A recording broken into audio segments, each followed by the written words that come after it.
Moms is growing more desperate by the day after investigators say they found evidence in their abandoned vehicle that points to foul play. They have found alarming new clues as to what happened before they disappeared. Veronica Butler was headed to pick up her two kids last Saturday with friend Jillian Kelly when they disappeared in a rural part of Oklahoma near the Kansas border. Veronica was in the middle of a contentious custody dispute with her ex, and Jillian, a preacher's wife, was helping her. According to court documents, the father of Veronica's children had been in prison for possession of a firearm and was released just 14 days ago. The moms were reportedly driving to pick up Veronica's children at their grandma's house so they could celebrate the 6-year-old's birthday when they went missing. I spoke with Hunter McKee of the Oklahoma State Bureau of Investigation today. We're coming up on 6 days. These are two women that no one has heard from. And it's extremely sad. What leads you to believe this was foul play? We can say that what our investigators had discovered in and around that vehicle led them to believe that there was foul play involved in this. I think that a lot of people are wondering about this custody dispute. We're still investigating that. Both women are members of religious communities in Kansas. They were offered prayers in this church service. Veronica would typically be here, and then Jillian Kelly is the pastor's wife. And those are the two young ladies that have not come home yet. And so we're just praying the Lord to bring them home.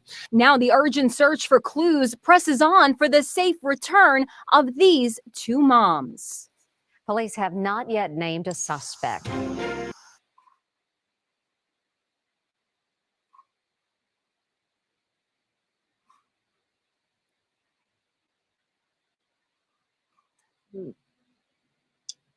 What was that? Oh no. What did I do?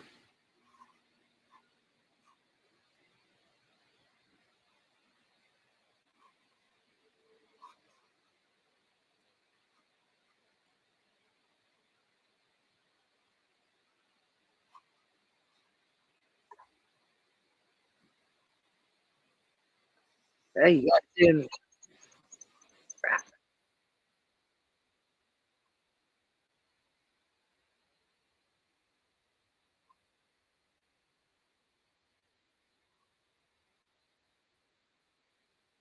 That we've been reporting on now for 2 weeks. Uh-oh. Two women, Veronica Butler and Jillian. Hold on, guys.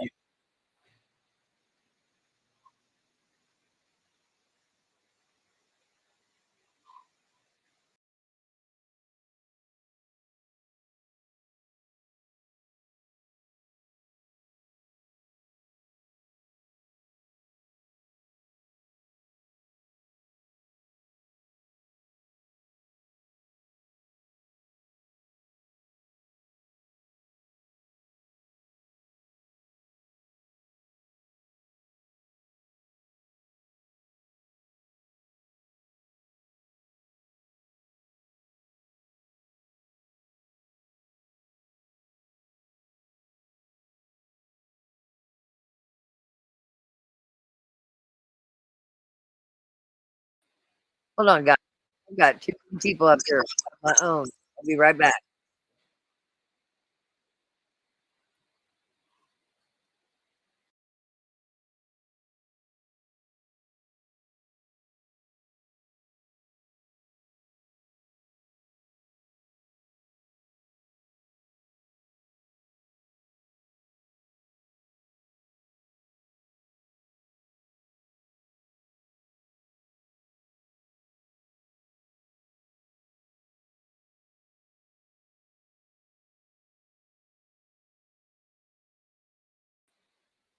Hey, guys.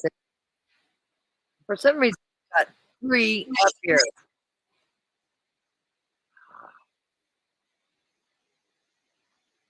I left the studio. Let me do this.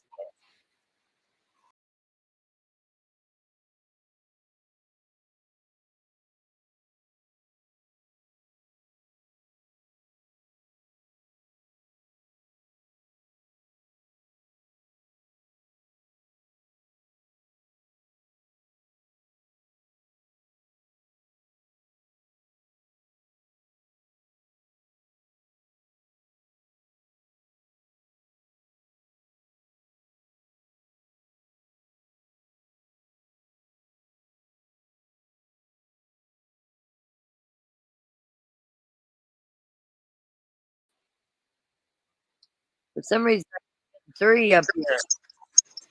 Oh,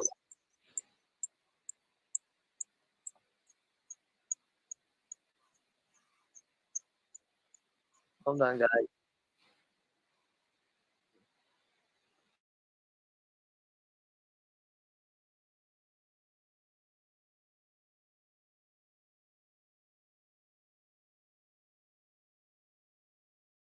If there was ever any doubt that family court cases are some of the meanest and the hardest and the most dangerous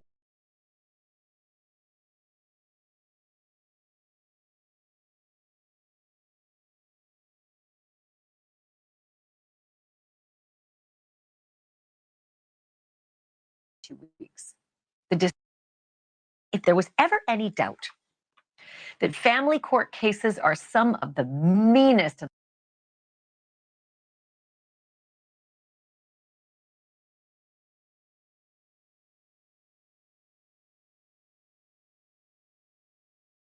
Keeps giving me 3. If I could get rid of this one. Horrible. You guys hear that?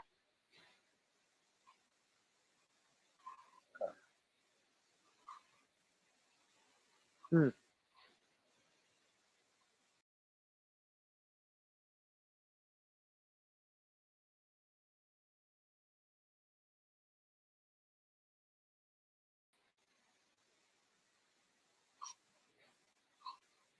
Try one more time.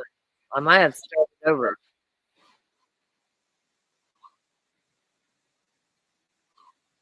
the hardest and the most dangerous cases for our whole system of justice. And they're really Okay. Be right back.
There we go. I finally got it. Yay. Okay, here we go. I'm just doing a recap here.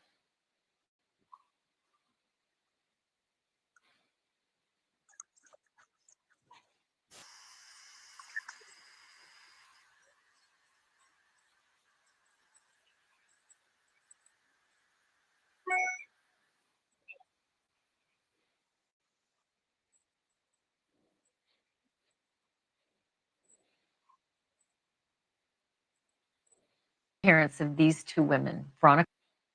If there was ever any doubt There we go.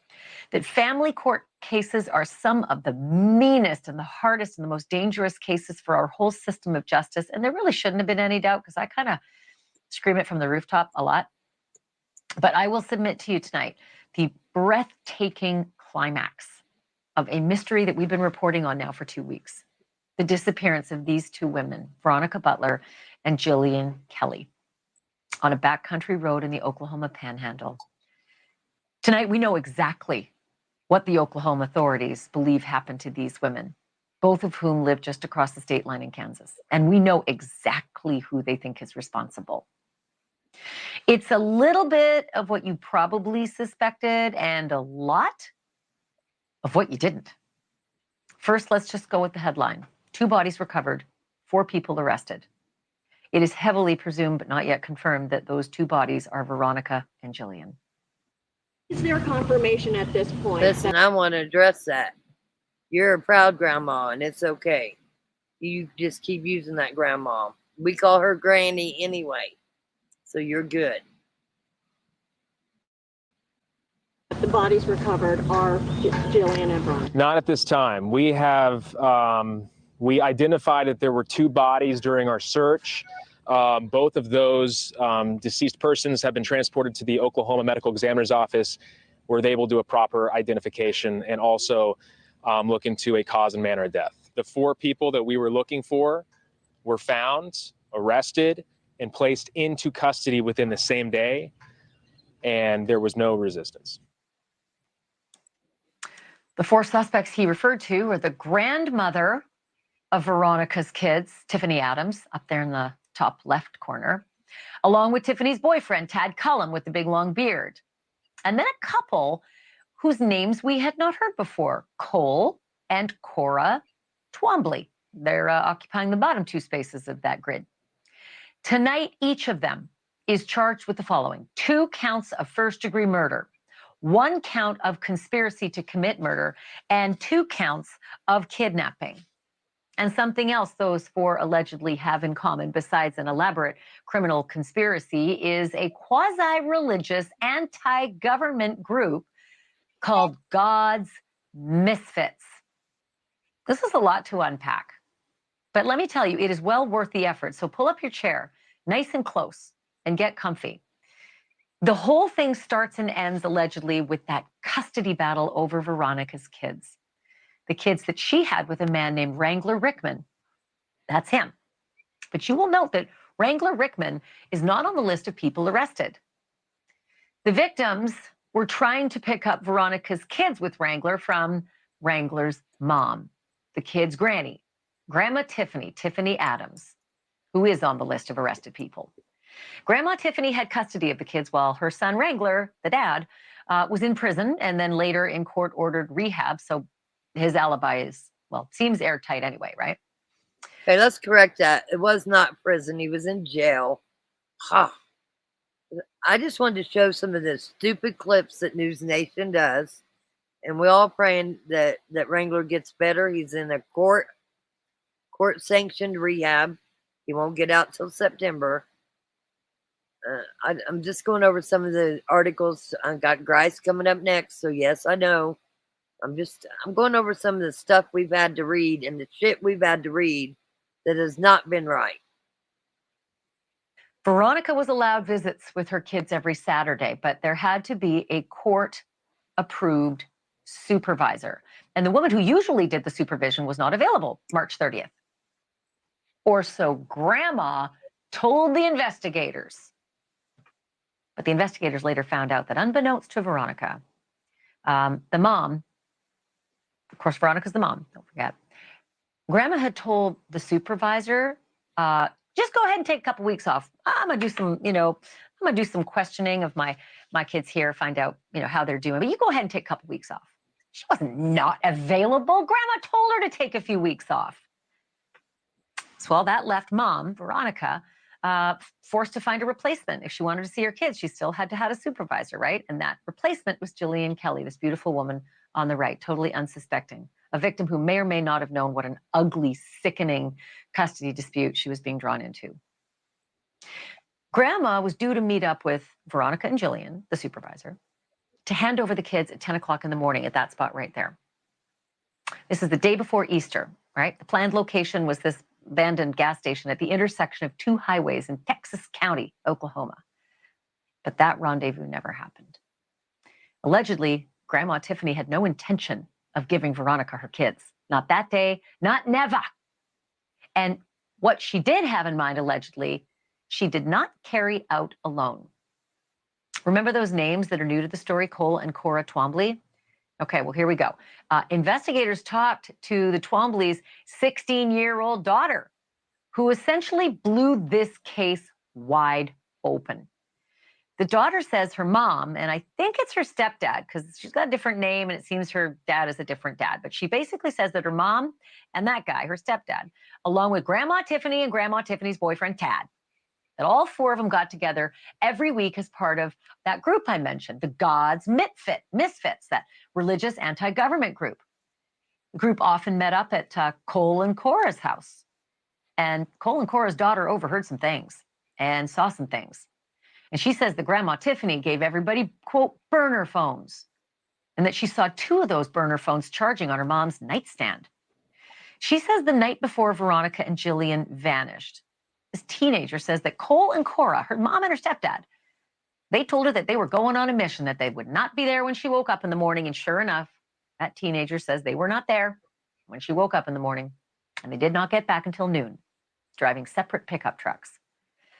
And then apparently those parents asked that teenager to clean inside one of those trucks.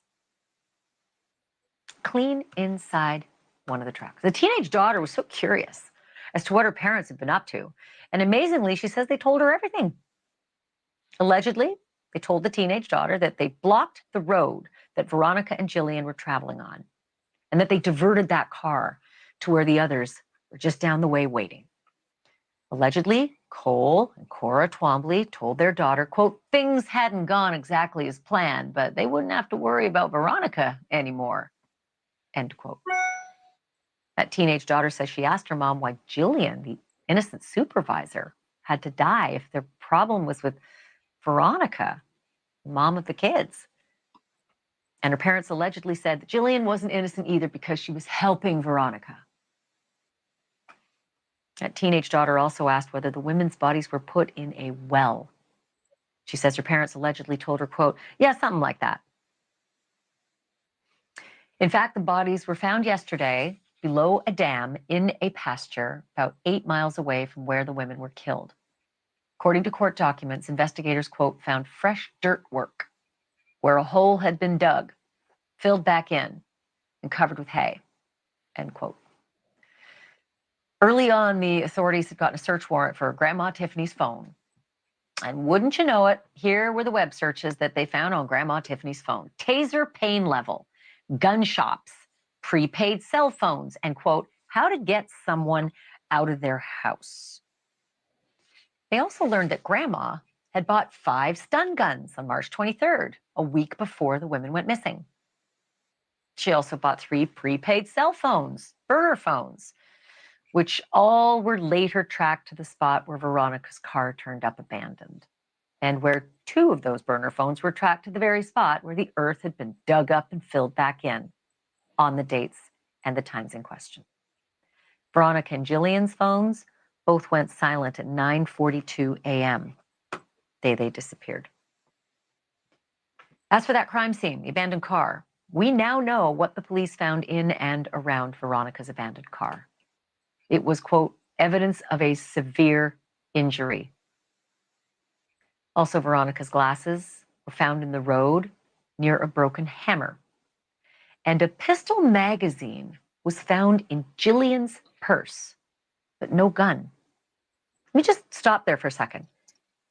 Jillian's purse. Jillian's the supervisor. Apparently, Jillian may have suspected that things might go south because she had a pistol magazine in her purse. No pistol. It's also the first we're hearing that a purse was left behind in that vehicle. And still, after all of that, not every question is answered. At least one mystery remains. The teenage daughter who gave investigators so much information said 5 people were involved in the killings. The 5th name that she gave, also an alleged member of God's Misfits, his name is Paul Grice. But I'm going to be dead serious here. It is not clear tonight who Paul Grice is and why Paul Grice was not arrested and charged, at least with conspiracy, like the rest of them. Thank you for watching. Go.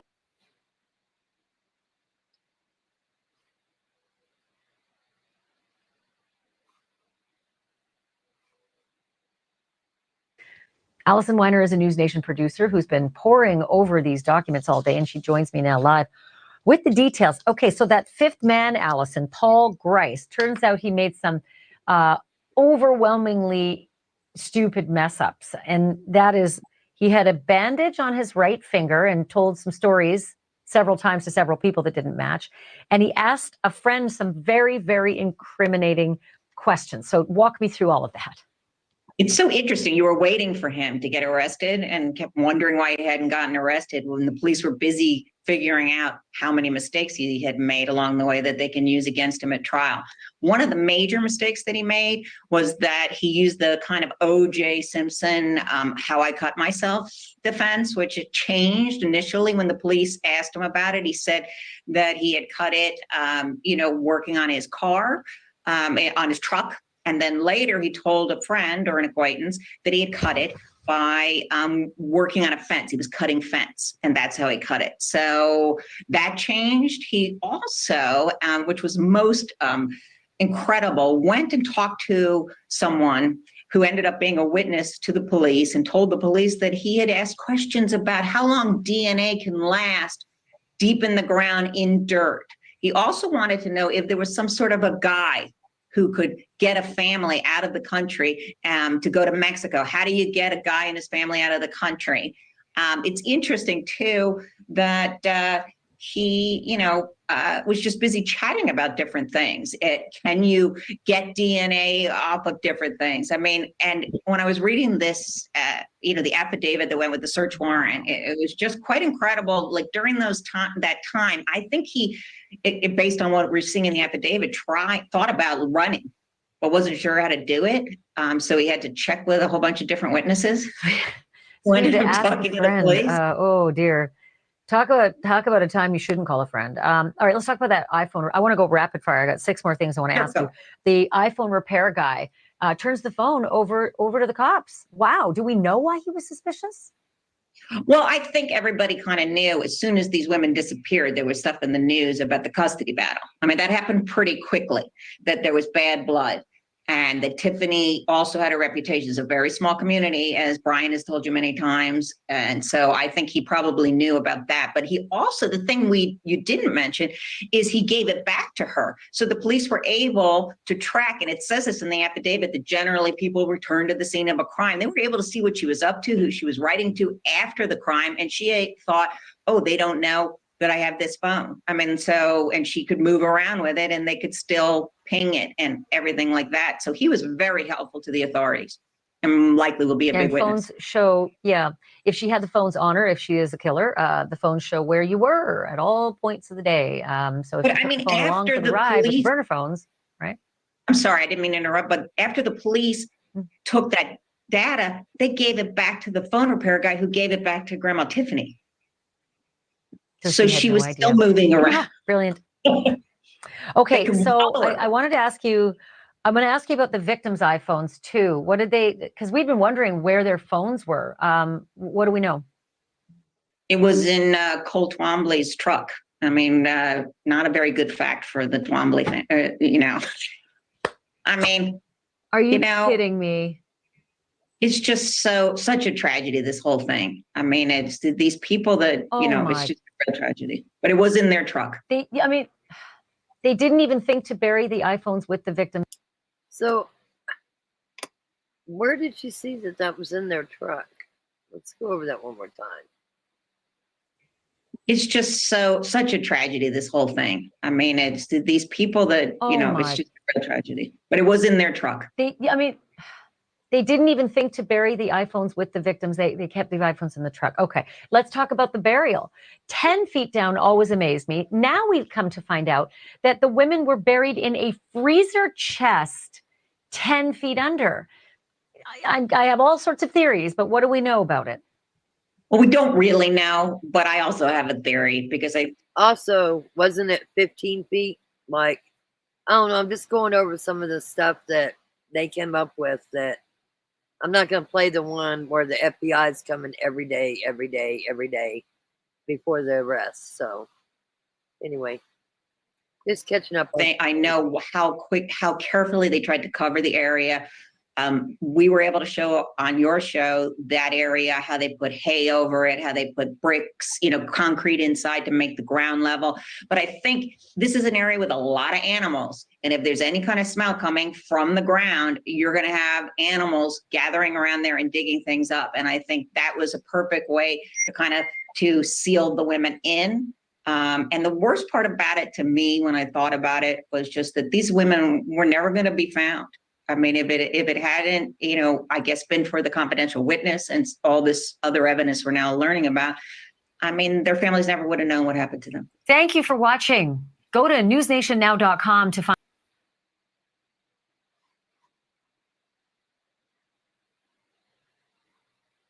I want to address something here. And I want to be serious about it. So a lot of people in this chat are from the area. I'm going to ask once and one time only. Do not call somebody out from the area and say where they live, what area they live in, because it's creepy as hell. Okay? So that's where I'm at. And you know who I'm talking to. I have somebody on panel and then you try to say the area they live. That's not cool. So let's try not to ever let that happen again. A lot of you in here know each other. We know you know each other, but you're not in Discord. You're out here on YouTube. Do not say where somebody lives or you will be booted from the channel. It's gotten that serious. So with that said, if I ever catch anybody in here saying where somebody lives or calling them out and making it creepy as hell, you'll be gone. Okay?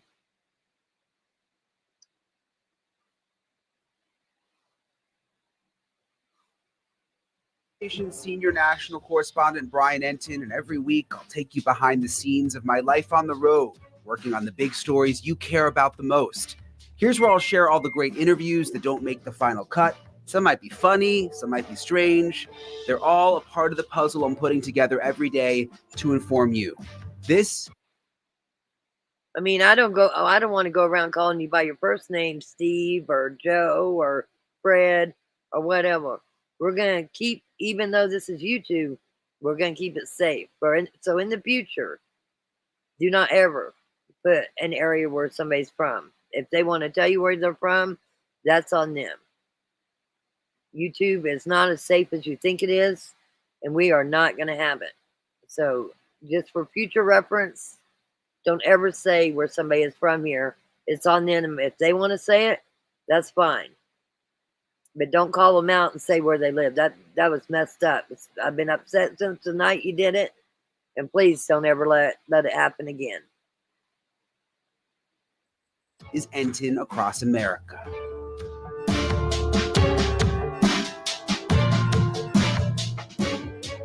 Hey everybody, this is Brian. This is my producer, Allison Weiner. Hi everybody. Just bear with us because we are so tired. Definitely running on fumes. We've been in Oklahoma and Kansas covering the murders of the missing moms. And we've pretty much just been going around the clock all week. But I wanted to do this podcast while things were still fresh in our mind, even though we're a little bit delirious. So yeah, hopefully things will come to us. But Allison has been with me since the beginning of us covering this week. And so many people have been interested in the story. Allison knows all the ins and outs, but it really started with the custody battle, which you knew about before the arrests. Everybody sort of was figuring out that was going to be the motive. Well, you know what? When we looked at the court documents, that was a big deal. I looked at the court documents and I could see that. Who in chat? I see y'all there. Who in chat knew this was about a custody battle? I mean, it didn't take rocket scientists to figure that out.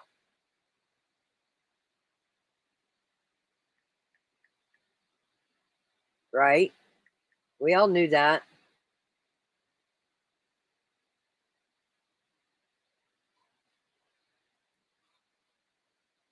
That there were issues about custody, but I also looked up criminal records and I found out that the poor Veronica Butler's husband, or not husband, her boyfriend, the father of her children, was in rehab.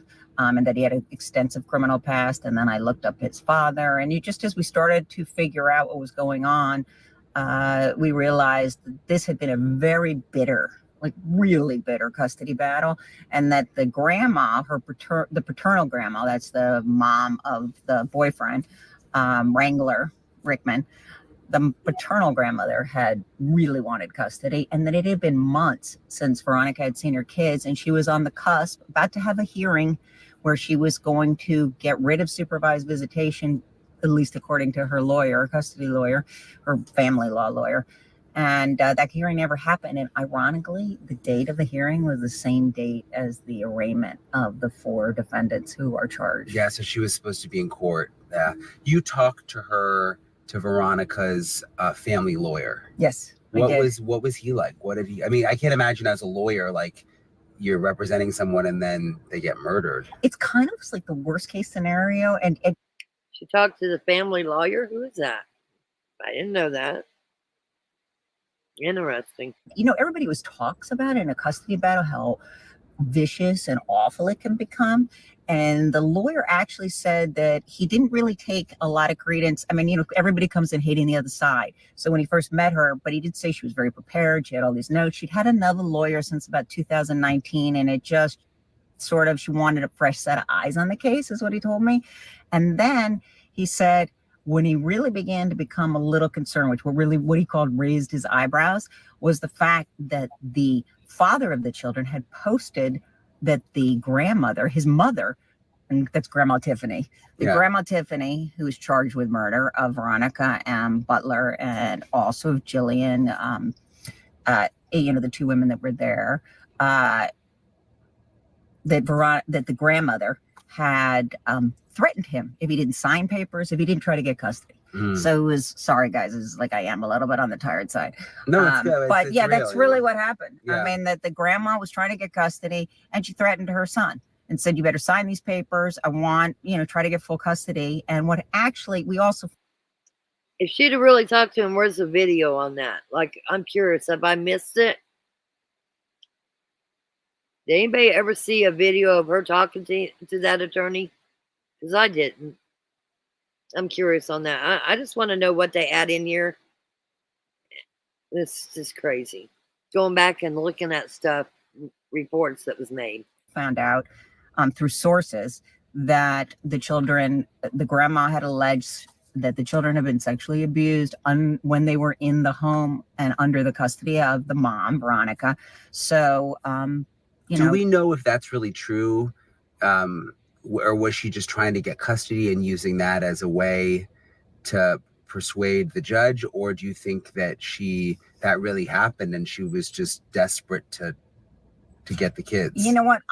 I'm not sure. Yeah. I just know that a court, you know, courts take allegations like that very seriously. Yeah. So as soon as somebody would make an allegation like that, and it very well may have been true, but tell me when the courts take it seriously, because I hear this crap all the time.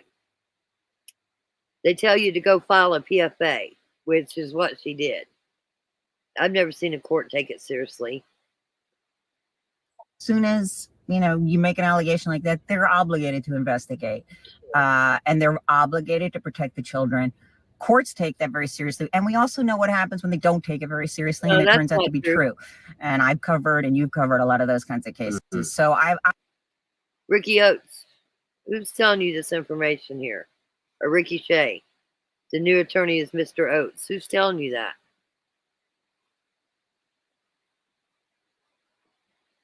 Who's the new attorney? Just kind of curious. Because I know a little something, and that name has not come up to me.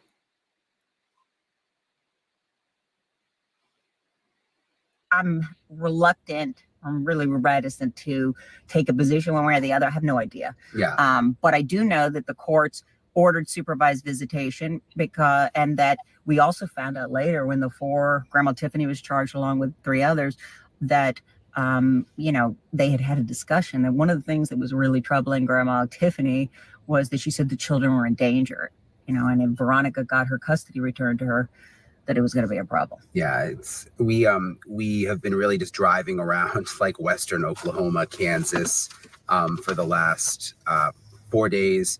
And, you know, Allison's from LA, I'm from Miami. I went to college in the country, but you know, neither of us live in rural areas. And people were like, "Oh my gosh, you know, be careful. You know, people are armed there, militias." I really thought 99% of the people were very, very friendly. People would talk to us. People were nervous to go on camera, but a lot of people shared their stories with us. I think they were really friendly to Brian. And they were friendly. Someone bought our Subway one day, a postal worker, and I insisted, no, let us buy yours. And no, we're just so happy you guys are here covering it. Someone gave us an American flag. They were super really nice. I think that everybody was in shock. They get a bad rap, kind of. Oh, I think they totally got a bad rap because they were very nice. And the fact that people didn't want to talk on camera initially in this was based on the fact that they didn't know who had done this. There was a lot of fear. It's a tiny community. They all know each other. And there was a lot of fear going on. And that's not an unusual thing when something like this happens in any community, but especially in a small community or small rural community like this. The people are reluctant until somebody is charged with the offense. We saw something similar you did, especially in Moscow, Idaho. Yeah, definitely. This felt even more rural to me than Moscow. Oh yeah, totally. This is really rural. I mean, if you haven't been, I'd never been to this part of Oklahoma and Kansas, and we were in Texas too, but there's really not much there. It's just pasture land. There was a lot of overlap. Ranchers. We had to keep checking to see what state we were in because you automatically, all of a sudden we found ourselves we're in Kansas. Wait a minute, we were just in. Right. Yeah. And we put a lot of miles on the rental. We were driving. I mean, I don't think I've ever gotten so many tanks of gas in 4 days. I mean, because we were staying far away and driving to all these different states. Well, the people, this is the interesting thing about this story. Because they stayed in liberal because News Nation only stays in Marriott's. Or particularly is that this is a very small community.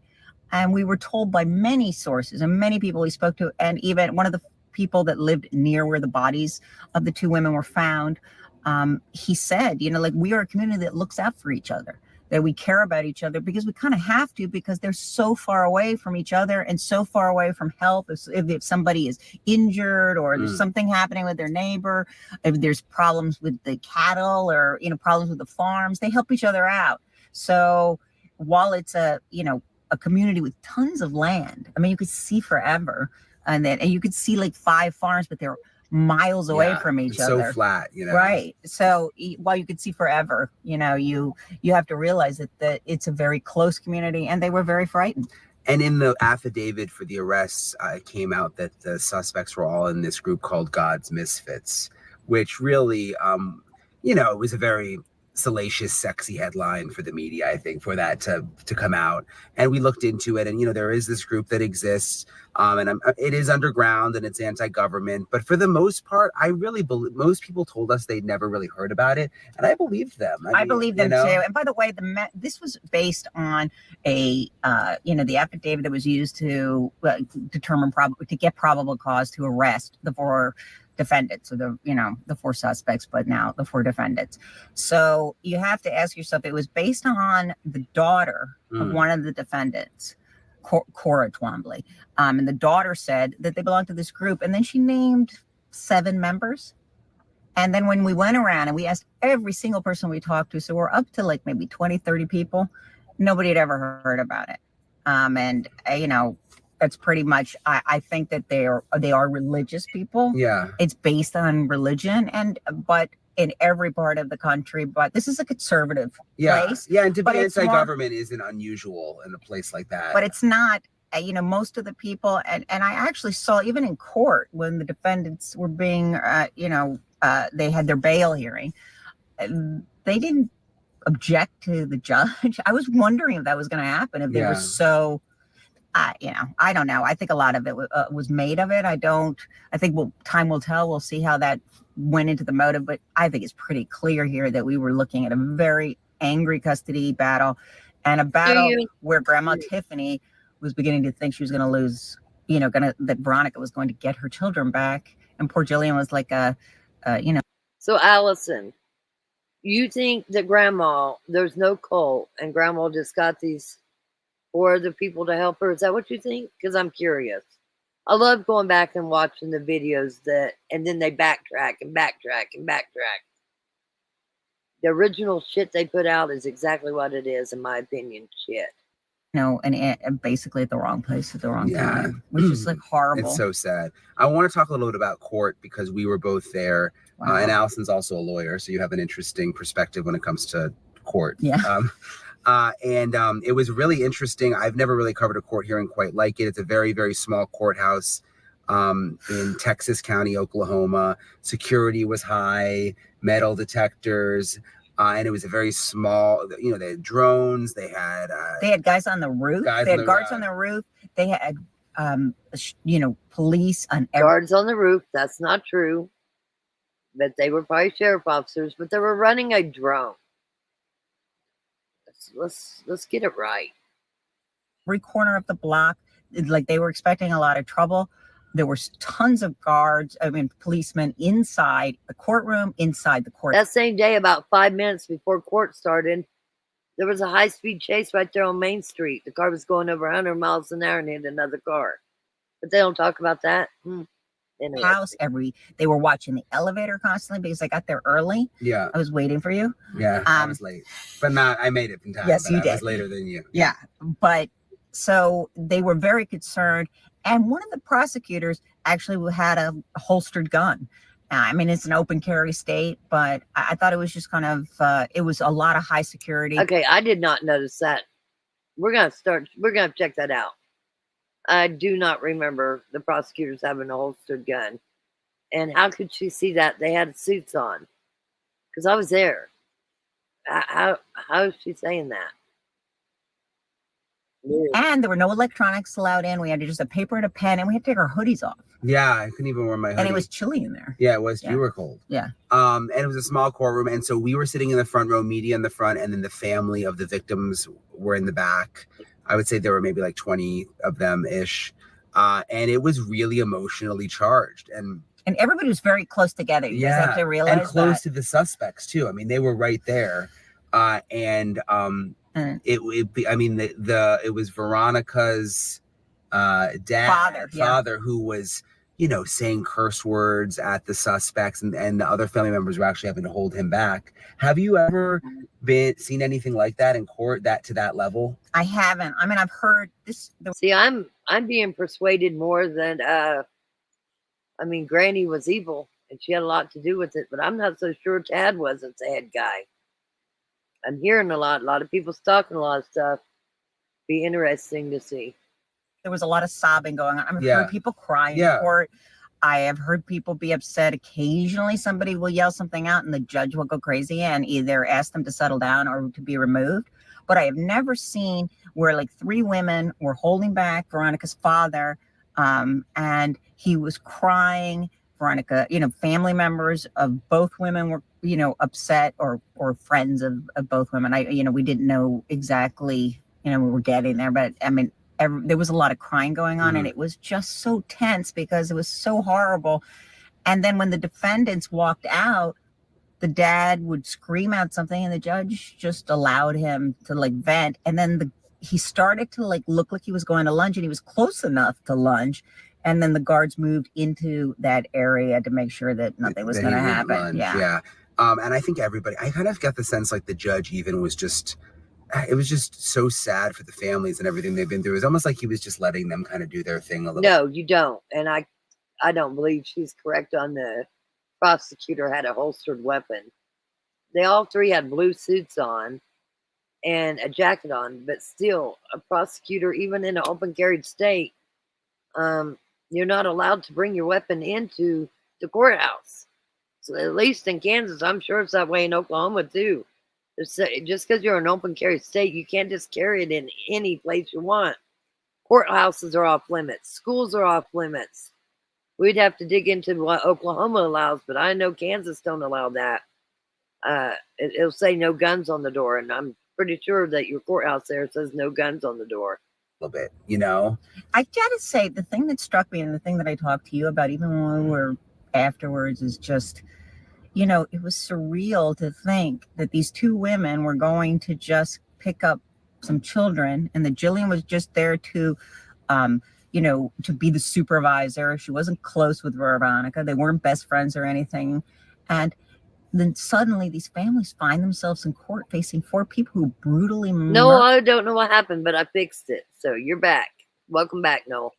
murdered their family members or their friends. And in such close so proximity. Close to them, and watching them walk out and show absolutely little or no emotion. And they were really showed no emotion.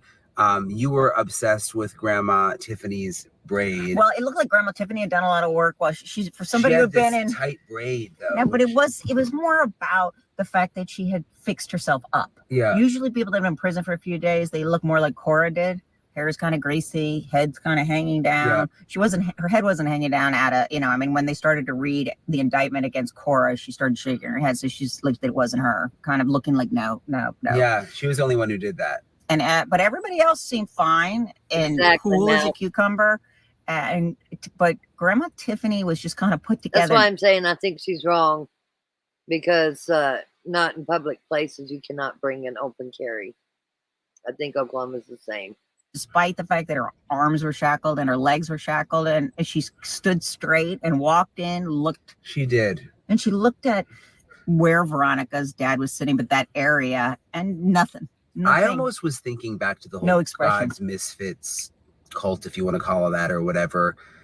Like she almost seemed like she was in almost like a trance or something, almost like she had knew that this day was coming. I almost thought, and she was just going to be, I don't know. It was just weird. Or like we've talked about how they thought they prescribed to God's law. And I don't know, almost like she was just ignoring that. I don't know. It was just, I think that she looked like she didn't care. Yeah. And that she looked like she didn't care. And whatever happens will happen. Yeah. And she's not giving anybody anything. No emotion. I think in terms of being in that group, the anti-government group, I think that they thought that these children are in danger and they use, God and religion as a justification. That's probably what I think the motivation is going to be when they, to the extent that the prosecution comes up and tries to say this was the motive for the killings. But it's just bizarre because the town is in shock because the people that, these 4 defendants are really embedded in the makeup of this entire community. And everybody knows everybody. If you call one person, this would happen while we were calling people. I'd call one person, and a few minutes later, the other person would be like, "Oh, I heard you called my cousin. He's my cousin," and I was just, or he's my best friend, and we all went to school together. And a good portion of the people we spoke with, including neighbors, the neighbor that we actually got, that you interviewed. They went to school with Tiffany. They went to school with Tad. They're lovely families. And Cora's children are really great, and they show animals, and they're like good people. And frankly, Cora's daughter is the one that kind of gave the cops all the information. Which is interesting. You don't always see that happen. You mentioned the neighbor. I want to play. We spoke to one neighbor who was actually a neighbor of where the bodies were found. Jared. Yeah, Jared. I want to play a little bit of that interview just so you guys can see, and then we'll talk about it. Do you know Paul Grice? Yeah, I know of him, and he has a young family, very nice guy. He's the kind of guy to come up and shake your hand, tell you hi, and anytime I've been around him, he's just been out cleaning and working hard and taking care of cattle, and he seems to be a good guy. My understanding is that he was taken in and questioned, and apparently the OSBI and FBI didn't think it warranted arresting him, so I guess he's not in custody, so I have no reason to believe they had anything to do with it. Yeah, a lot of people are questioning it just because he's named in the reports and wondering why he's the one who wasn't arrested. Yeah, and I couldn't tell you. I know he's a good man from what I know of him. So that neighbor was such a nice guy. We met up with him. You heard him talking about Paul Grice too. That is the person in the affidavit who was named by one of the suspect's daughters as being involved, but was never charged. And we learned from the neighbor and another source too, that Paul Grice was taken into custody and then questioned, but then let go, which has a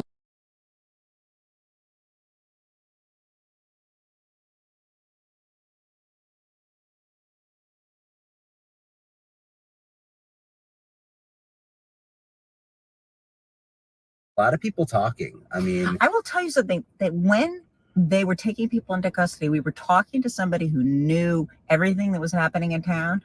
And that source said to me, they're going to be 5 people arrested. And I actually told you that. Yeah. And I think everybody thought for sure that 5 people. I don't know how she or he, no, I don't know how the source knew that, but they did say. And then it turns out that Paul Grace is arrested. Oh, not arrested. He's taken into custody. He's questioned, but he was brought in with them. And then he's released, and everybody is concerned. Why isn't he arrested? Well, why isn't he in custody? Why hasn't he been charged? Because they obviously didn't have the evidence to charge him. They don't have it yet. They have said the investigation's ongoing, but it seems odd, and you and I have discussed this at length, that they let out somebody on this brutal of a crime with so much focus on it, the people killing 2 young women, burying them so with the intention of nobody ever finding them and their families never knowing what happened to them.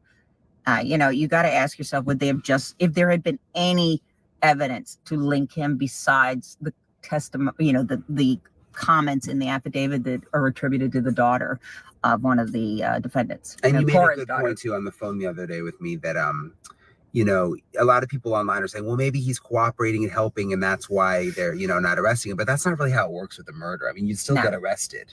Maybe you'd get a plea deal or a lesser charge, but you wouldn't just not get arrested to begin with. No, right? you get to, I'll tell you everything, don't arrest me. Yeah, that's not how it works. If anybody ever has watched an episode of Law and Order, although it's a small town, maybe they probably not. No, but if you even know any kind of criminal procedure, somebody would be arrested and as they were or be being taken into custody, they would be talking and they would say, what kind of a deal can I get if I tell you something? Have a lawyer present. And that's how it would happen. And they would strike some sort of a deal there about, we're still going to have to arrest you, but we can make an agreement with the district attorney, something along those lines. Right. And as far as all I could say is that he was connected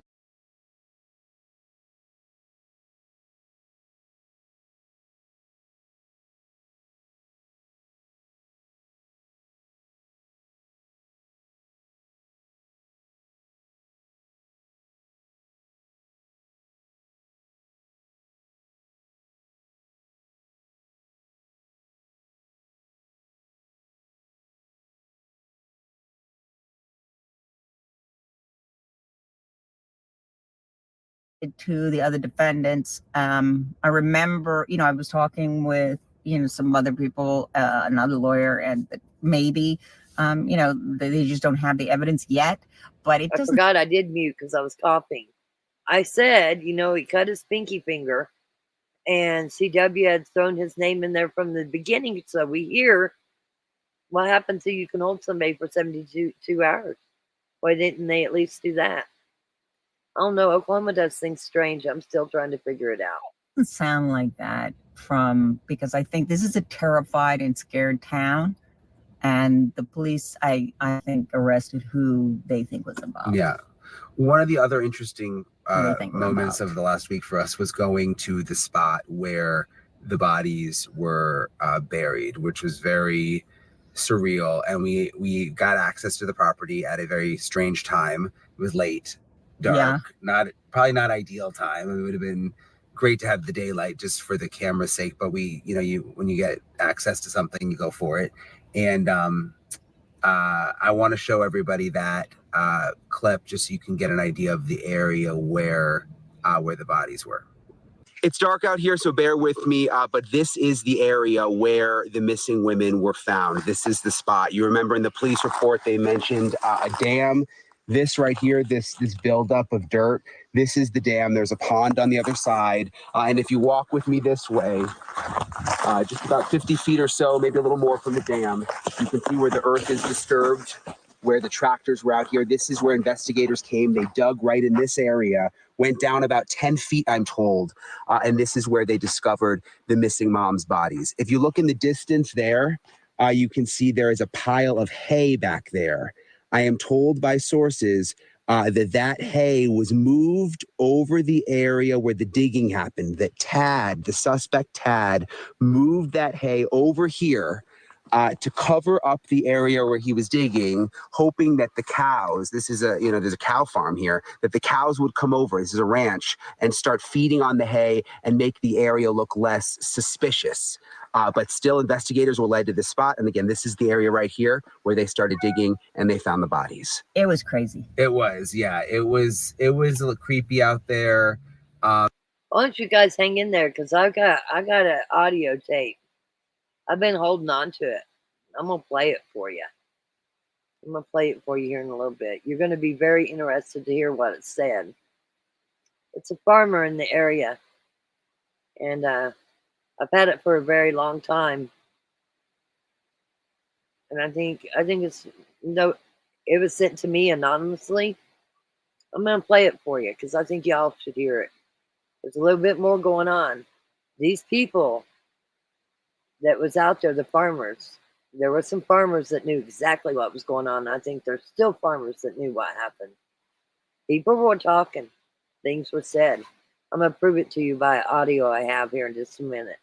And just like sad to be in that spot and think of like what, just a couple weeks ago, what happened out there. And the lengths that they went to make sure the defendants, if they did it, of course they're innocent until proven guilty, but the allegations are that the lengths that they went to covering it up, putting in rocks so that it would fill in area in the hole so people would notice, any kind of difference in the level of the ground. It's even when you walk over it, it's very soft now. It was terrible. And I just kept thinking, kind of, even though it's so horrible, at least they found them. Yeah. And it's a terrible situation. And I just kept thinking, at least they found so that the families at least can bury, the two ladies. And I kept thinking also 5 kids, no moms. It's just horrible. You wonder where the kids are now. It's not just 5 kids. We sat down and figured it out. There's over 13. 13 kids involved in this. That's including, I consider the suspects' kids as victims too, in my eyes. And how they're going to do. And I also, that area, as we drove down that dirt road, where there's a dirt road, like, and things are flying and there's like stones hitting your windshield and it's very rural and we're going by all these farms. Oh my God. I kept thinking like, this is where, this was where they either we don't know if they were already deceased, but this is like where they took them. And it's like it's just so isolated and it was so sad. Yeah. I mean, just as we went there, and especially at night, and that's actually when they were taken, and how they buried them. And it was, as I said in the video, they were 10 feet down. Usually it's like a shallow grave when you do these stories, but this was 10 feet down. And part of it is because the suspects had, especially, they're farmers. They've got the equipment. They know how to dig. They know how to conceal, putting the hay on top. Well, we had to learn, like, as we were looking, like, that, and they put the hay on top and they're trying to make sure that the soil isn't a different color, because apparently it is once you dig into it. And it's just, it's just horrific. And when you look at the affidavit and look at what Cora's daughter told the police about why Jillian was killed, that she was on Veronica's side in the custody dispute when really she was just there to supervise. It's just horrible. Mm-hmm. Even I think that maybe that is part of why Cora's daughter told the truth about, or told her what she knew about what happened, because she was so, even the questions she was asking were just like awful. It didn't take much for police. I mean, you had it all. All you had to do was look at the court filings and the history, and the motive became pretty clear. So, well, there's a document I think that really struck me that we got that other people didn't have, which was a document. It's called a writ of habeas corpus, but basically it's that somebody has taken, that these children were taken by Grandma Tiffany, and that Veronica had kidnapped, basically, is what she's saying, and that her children should be returned to her because she had not seen her kids since from July until September. She had not seen them at all. and they were supposed to have supervised visitation, and Grandma Tiffany was like really jerking her around and canceling things and never bringing the kids. And one time Veronica had COVID, but mostly, she didn't see her kids. And when we talked to the lawyer, it was like that months went by. So, and D-Day was coming. It was a reckoning coming. And that was going to be the same day as that hearing, the same day that they ended up getting indicted, which is crazy. Another part of our coverage the last week, which people really kind of latched onto and were very interested in, was this judge that we interviewed, Judge Forbes. He's the municipal judge on the Kansas side. Really has nothing to do with the case at all. Yeah, and we don't even know why you interviewed him, and he's a moron. And we got a picture of him. He's the Misfits. He's part of the Misfits. And you feel bad because he lost his job. My gosh.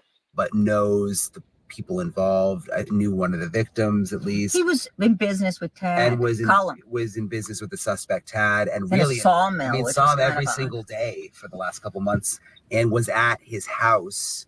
Was at Tad's house, he says, when the police came and raided the place, and he had a shotgun put in his face. This is the municipal judge, and so I had met him the day before, and he told me some stories, but he didn't really want to go on the record. And then we just saw him kind of walking by again the next day. It's a small town, you just see people around, and he decided, yeah, I'll tell you guys the story. He's kind of an outspoken guy. I don't think he didn't want to feel like anybody could control him from speaking, and he wanted to speak. And so I think he spoke to us because he was like, he's so shocked with what was going on. Yeah. And I think he wanted to share some of that trauma, just sort of get it out. He wanted his 5 minutes of fame, and he wanted to lie to you.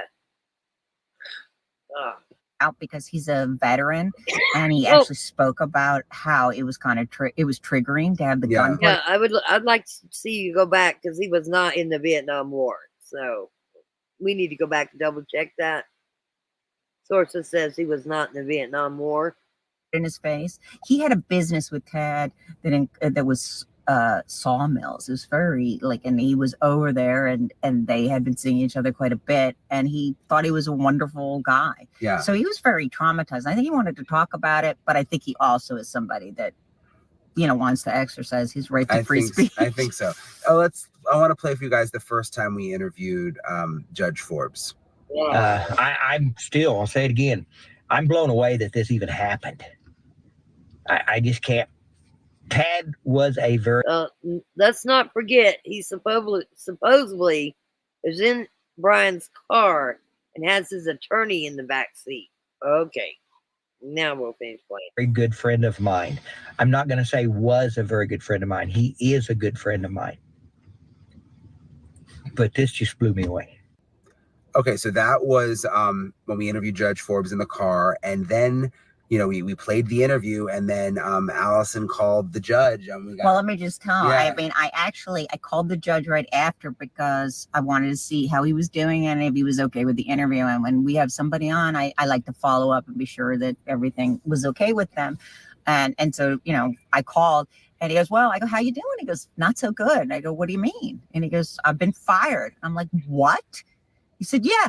The mayor who appoints him told him, we want you to resign. And the mayor is the one who's allowed to fire or hire him. And then the city council chimed in. He was asked to come over. And so he saw one of the council members, and they said, yeah, we want you to go and you need to resign. He goes, fine, I quit, right? I'm leaving. And then they said, well, we need you to put it in writing. And by the way, the city council has no control over whether he stays or not. And he goes, they need me to put it in writing. So he took a piece of paper and wrote, I quit, and handed it to them. He's a character. He had a good personality through the whole thing. But we went back. I felt bad that he got fired. I felt really badly. But he's outspoken. He wanted to talk to us again. We said, let us come back and you can tell us the whole story about what happened. I forgot to say, too, that the mayor had said to him, at least according to him, I mean, we haven't had a chance to interview the mayor as of yet, but that he was getting a lot of flack. They were getting a lot of flack. And I think it was odd because the judge had really just expressed that he was friends with Tad and he was still his friend, even though he had, he was about to be indicted, even though he'd been. What is that comment? Dr. Pepper, you better fess it up quick, because You're fixing to find your way out.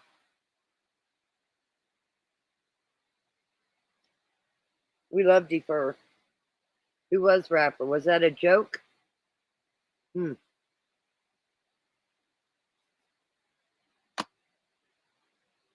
arrested, and he's a defendant.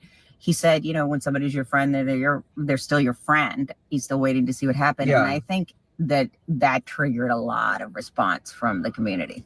Yeah, and the fact that he was there when the raid happened, I think, again, all sorts of rumors were flying. But anyway, listen to what the judge said. We went back the next day after he got fired, forced to resign, and this was what he told us. I was sitting here in the house, and I got a phone call. There was a city council meeting last night, and they said, you need to come over here. So I went over there. It's only a block. I walked over, and I went in, and they were in executive session. When it was over 3 or 4 minutes, they called me in, sat down. They said, we've had a lot of static about your interview, and we don't like it. The mayor has absolute control over my job. I'm appointed. He can hire me or fire me. And I said, well, just fire me. One of the councilmen popped up and said, oh, you're going to turn in your resignation. He's very nasty about it. I didn't appreciate that. And I said, that's not a problem. I'll quit. They couldn't believe I didn't know what was going on. I don't believe you don't know what's going on. Murders, rapists, thieves, they don't walk around with that printed on their forehead. And if they would, and judges don't walk around and say, he's still my friend, even though he murdered these people. This guy's a moron, I swear. In my opinion, this guy's a moron. What did you do? Go buy this U.S. Army hat just for this interview? I'd be interested to know. For one, we've been told he was not in the Vietnam War, like he said. But I'd like to see the CD-214. Did he even serve? would kill somebody, you think maybe they might lie to you? I asked Tad when they disappeared. I sat him down and said, do you have anything to do with this? He said, no. Okay. So he says people don't walk around with murderer written on their shirt, but he says he sat him down and asked him if he had anything to do with it. Come on, guys. We didn't fall off the truck yesterday. Now, why on earth would he ask him if he had anything to do with it? Tell me that. Because he already knew. Right? Right. I don't understand it other than people just have to blow things up. People, we have to have all the bloggers. We have all the people on the internet, media, stuff like this stuff that just have to come up with all this stuff. Actually had somebody come up to me and say, you bought a wood chipper. You guys could run the body through that. No, I didn't. I bought a sawmill. It probably would even cut a human body up. See, it's all that crap like that that has blown this way up out of proportion. If I would have known, I'd have said something. I'd have done something. I honestly had no idea. I wanted to buy a sawmill. He come up to me and says, I want to. Looks like a brand new hat to me. Never worn. Most Army hats from veterans, they wear them over and over. That's a brand new hat at that. Business with you. I think it's a good deal. He put in 3 times as much money as I did. He walked up with the money. I went into business with him. How much money did these people have? Were they really wealthy? Tad and Tiffany? I don't know for sure. I know that there's a lot of farmland involved. And thousands of acres. Thousands of acres. So yeah, the judge was an interesting sort of component. I didn't think that that kind of came out of nowhere that we even interviewed him, and then, you know what, we'll stay in touch with him for sure. I have to say that the people in this community, and the judge is kind of indicative of that, very kind, very warm, very upset, but willing to speak and to tell you what they're feeling. And I kind of, some of them need to tell you what they're feeling because they're so shocked that these people that they went to school with and that they grew up with would do something so heinous. And that was kind of what we got from people that actually knew Tiffany, that know Tad, that know Cole, and that know Cora. they can't wrap their heads around And it. there were several like farmer men, tough guy men that got teary-eyed when we would talk to them about this. Yeah, got teary-eyed because they knew about it. Wait till you hear this audio I play. Mm-hmm. And were clearly very emotional about the fact that they knew the victims, but also that they knew the suspects and trusted some of the suspects. And I think we're just shocked and felt betrayed. And gosh, you think you know people and you don't. And this kind of stuff doesn't really happen there. So, it was just for me to see like the men tear up, like they're really ranchmen, these are people who like work on the farm. Yeah. I'm just like, wow, you saw how deep it went. The other thing too that was a big upset about this story is where the bodies were found, and they were found at the home on the farm of this guy named Jamie Beasley, and he had rented out some of his land to Tad Cullum, and he'd known him. They'd done some business together in the past. And he just sure, he had been sick and he needed some financial help. So he said, I'm going to rent out this stuff to Tad. And he'd done it in May. And then he's in his home and the police come, guns a-blazing. They have a warrant, to search, to look for if there are bodies buried somewhere on his land. And he actually didn't, from what we have reported through sources, he actually allowed them in and they didn't need the warrant. He was like, go ahead. And he tried to do his best to help as he could. And it's just so awful. He has been the subject of a lot of harassment and rumors. And, all he did was rent some land to someone who decided to allegedly bury 2 bodies and kill 2 women. And Tad is a very rich guy from what we've been told, has a lot of land and businesses. And Jamie, where he leased the land and buried the bodies, is just a normal guy from what we can tell. He's got a son and he's got a big family. He's not some rich guy. No, he has a lot of kids. And he's got a grandchild. I just felt it's like, gosh, Tad, had used that land to bury it. He could have really gotten Jamie in a bad situation. They have similar trucks. So one of the neighbors actually said to me that he wondered about that. He goes, as someone who was, is wealthier, that why he could have buried it on my land. He could have jammed me and buried it on so-and-so's land, because surrounding Jamie's area are some wealthier farmers, more, who have more land and anybody else think that Tad didn't bury it on his land because there's already bodies there on his land? How many people in chat think there might already be bodies on that land? In my opinion, I think there is. Have been doing this, for generations, have been farming for generations or ranching for generations. And everybody, there is a sense that maybe there was a bit of a setup there, because if, Tad had buried Veronica and Jillian on their land, he would have had there would have been. They'd have found a lot more bodies, wouldn't they? Because they're wealthy, that they have a lot of power in the town. So, there's that dynamic as well. Yeah, the whole thing is just, it's so sad. I think I'm so tired, but also just emotional. Yeah, you leave these stories and you just think about the people that you met. And okay, get the hell out of the chat. We are not going to do this no more. Don't accidentally get no more though, please. What on earth? Do you guys got nothing better to do? Yeah. Hey, Michelle. Michelle, how many times you going to leave Facebook? Every night you do a poor, sad freaking video. You're going to leave Facebook. Boo-hoo. Why are you in our channel? Get the fuck out. Things you have in common with people. Again, going into this, you're going to, Western Oklahoma. Be careful. Everybody's armed, or, I'm leaving thinking that they're just normal, nice people, and that they've just been really rocked by this. I think that it's interesting. They don't have they don't have these kinds of things. This is a freak, terrible thing that's happened to this community. And people are saying, don't even go through there. I'm not going to drive on that street. This was a targeted murder. Yeah. They knew exactly who they wanted to kill.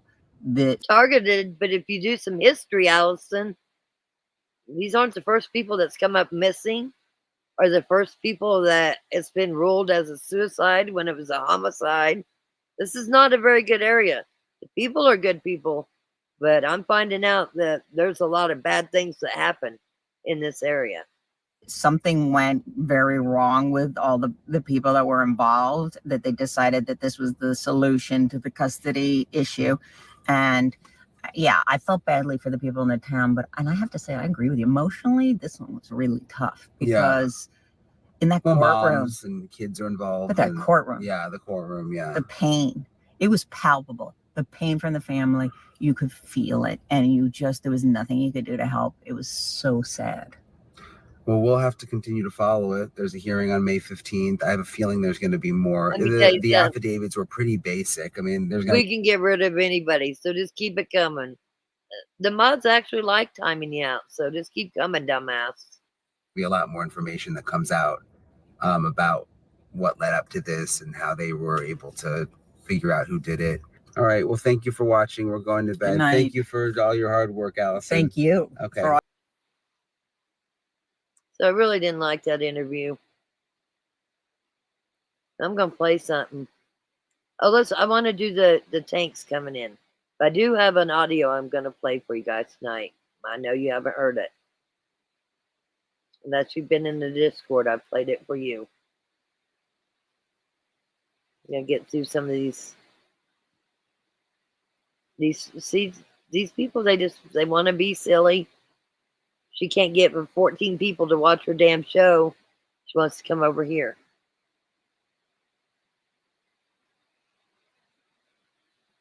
Yeah, I believe there's missing people all over too.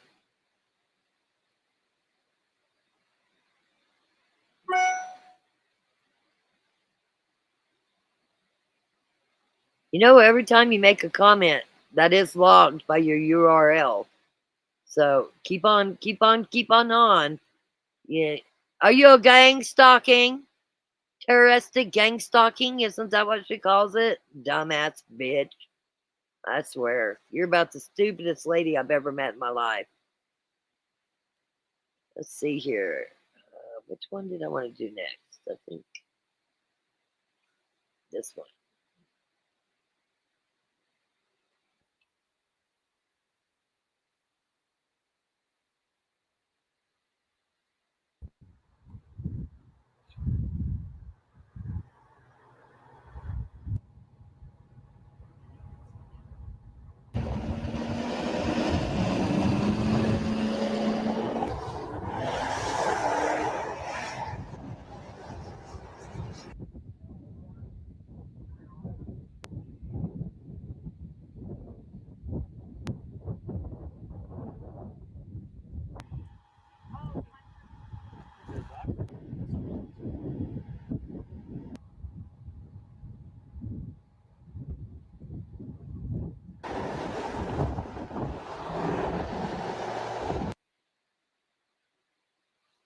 That was interesting. I'm going to get rid of that.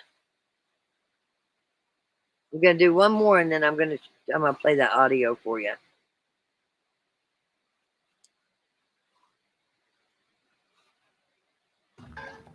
We're good to go. All right, so I'm just going to kind of do a step-by-step process of how we're going to do this. Each agency is going to have an opportunity to talk. You guys will have an opportunity to ask questions. So again, my name is Hunter McKee, Hunter. I'm the Public Information Manager with the Oklahoma State Bureau of Investigation. We have the Director of the OSBI, Angela Spurlock here, the Deputy Director of the OSBI, Stephen Carter. We also have representatives with the Federal Bureau of Investigation. We have the Texas County Sheriff, and we also have the District Attorney. So we are going to start with a few words from the Director of the OSBI, Angela Spurlock.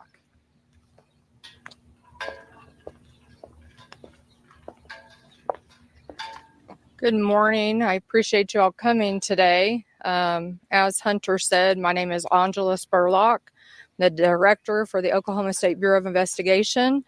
As you all know, we have been working very diligently for the last 2 weeks to bring closure to the families This has been challenging for everybody involved. This case did not end the way we had hoped. It has certainly been a tragedy for everybody involved. The mission of the OSBI, though, is to protect Oklahoma one partnership at a time. And certainly this case is an example of how those partnerships work. And how it takes everybody coming together to bring resolution. And so while I am very grateful for all of my agents that have worked since the very beginning, 24 hours a day, to get us to the point we are today, we could not have reached where we're at without the partnerships of the Texas County Sheriff's Office, the District 1 District Attorney's Office, without our FBI partners, and without the assistance of the Oklahoma Medical Examiner's Office and the Oklahoma Highway Patrol that could not be here. So our condolences go out to the family, and we will continue to update you as we continue to move this investigation forward. And I'm going to now turn it over to our FBI partners. Thank you. Good morning. My name is Sonia Garcia. I am acting special agent in charge for the Oklahoma City Field Office, FBI. On behalf of the entire FBI, I want to express our sincerest condolences to the family and loved ones of Veronica and Jillian. The FBI was requested to assist on this matter on April 4th, and since then, we've had a dedicated team of analysts, agents, evidence response, and tactical personnel working around the clock and alongside with OSBI and Texas County Sheriff's Office to bring the individuals responsible for this crime into custody and to provide a sense of closure to the families and to this community. Know that we are grieving with you today. We will continue to work with our partners and to be an advocate for Jillian and Veronica and to ensure that justice will be served. Thank you.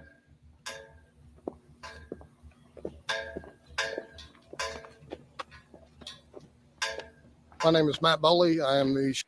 Yeah, and the way he laughed, you know what's crazy is?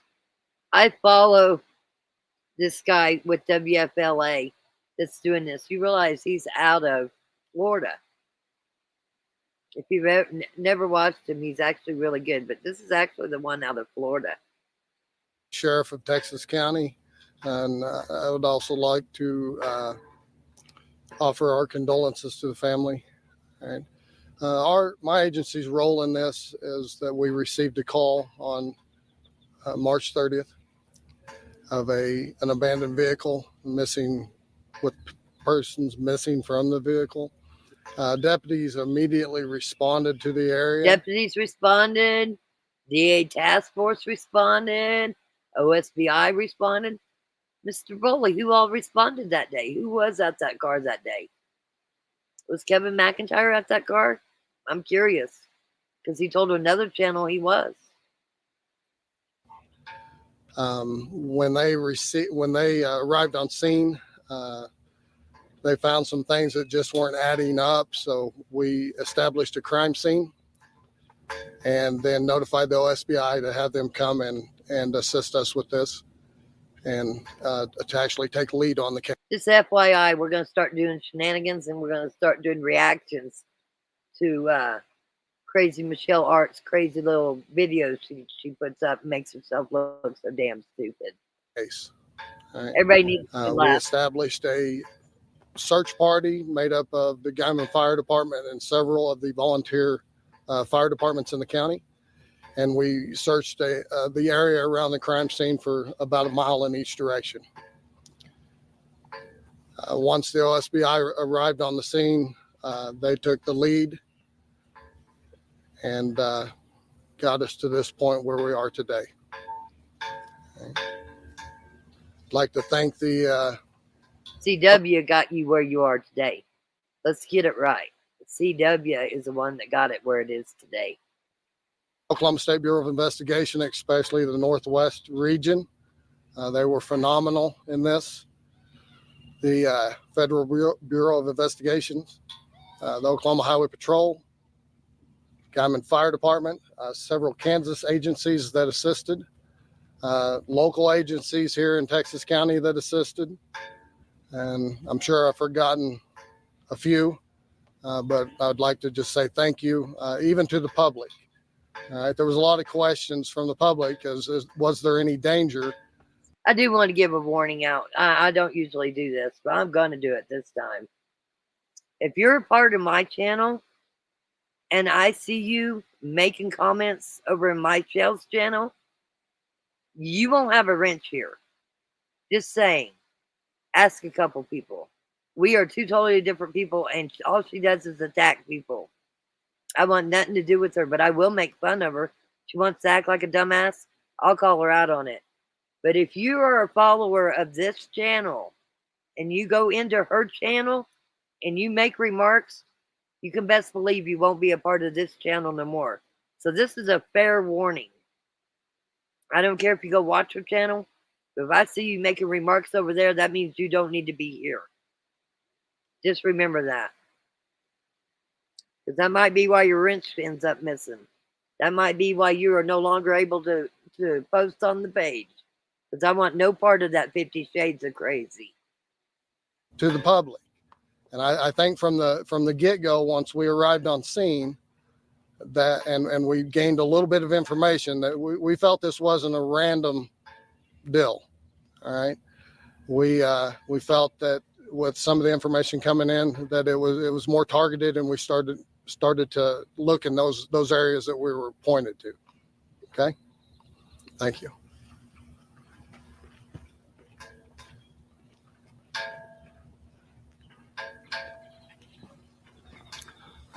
I'm George Harrison Leach III. I'm the district attorney for District 1. I wanted to start to let you know that on Friday, the informations were filed, and they were filed under seal. The reason they were filed under seal was to protect our law enforcement officers and to try to keep the children out of harm's way. We were successful. No shots were fired, and the children were kept out of harm's way. Our district judge issued an order this morning, and those files are now unsealed. So you can get the information at the courthouse, you can get the affidavits at the courthouse, which will give you the facts that we were working off of. Additionally, I would like to begin my. This has been an amazing. I'm not going to say her channel, but when I do reactions to her channel, it'll be on our shenanigans. Because she posts some stupid ass shit. She's mad at everybody in the world, every creator. She's always got something to say. Maybe I'll get J-Rod to come on too. Me and J-Rod will team up and do a shenanigans against her channel. I'm just saying, you know, if you're in that channel, if I see you in that channel and you're commenting, I can tell you, I will remove you from my channel where you do not comment. Am I saying it loud enough? Because I am not playing. So just so you know, we already have one mod that's gone, and that's why. I'm not going to play games with Michelle. I'm not going to play games with you. We are two totally different people, and if that's your kind of channel, this is not your kind of channel. But our mods like to sniper people, so you keep them on their toes, but you don't realize what dumbasses you look like. Real dumbasses. And I believe most of it is Michelle and whatever other people she's brought along with her. But when we do the statistics on it and we do the VPNs on it and the URLs, we'll know who it is. Enterprise. I was reading on social media some of this stuff, and there were people out there that thought law enforcement was asleep, that they weren't doing anything. There were even additional law enforcement agencies, the Kansas Bureau of Investigation, Dallam County Sheriff's Office, Sherman County Sheriff's Office from the state of Texas. Everybody came together and everybody helped. We're probably talking somewhere in the neighborhood of 100 law enforcement officers. Truly, no exaggeration, working night and day for 15 days. I want to thank the public. We had people calling us from North Texas Panhandle, from the Oklahoma Panhandle, from Southwest Kansas, providing us information responding because they cared. And the information we received from them was critical. Also want to thank corporate America. I don't know how many search warrants we issued. Now I'm telling you, they responded in lightning You don't know how speed. many? Anything we needed, any order we sent, we got everything that we needed. Lastly, I'd like to thank all the law enforcement agencies that came together and worked together as a team, and all their personnel. They did a fantastic job. Thank you.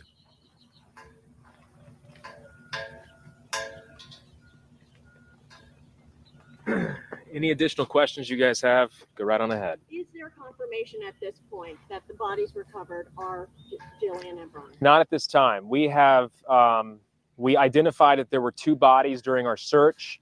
Both of those deceased persons have been transported to the Oklahoma Medical Examiner's Office, where they will do a proper identification and also look into a cause and manner of death.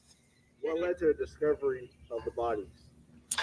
Based on the evidence that our agents and local law enforcement were able to obtain, we used that to search a wide area throughout Texas County, and we were able to use those resources in order to find where these 2 bodies were. Do you know the timeline for when the bodies should be identified and when we should know what the cause of death was? It's a case-by-case basis, but as soon as we hear back from the Oklahoma Medical Examiner's Office, we will let the public know.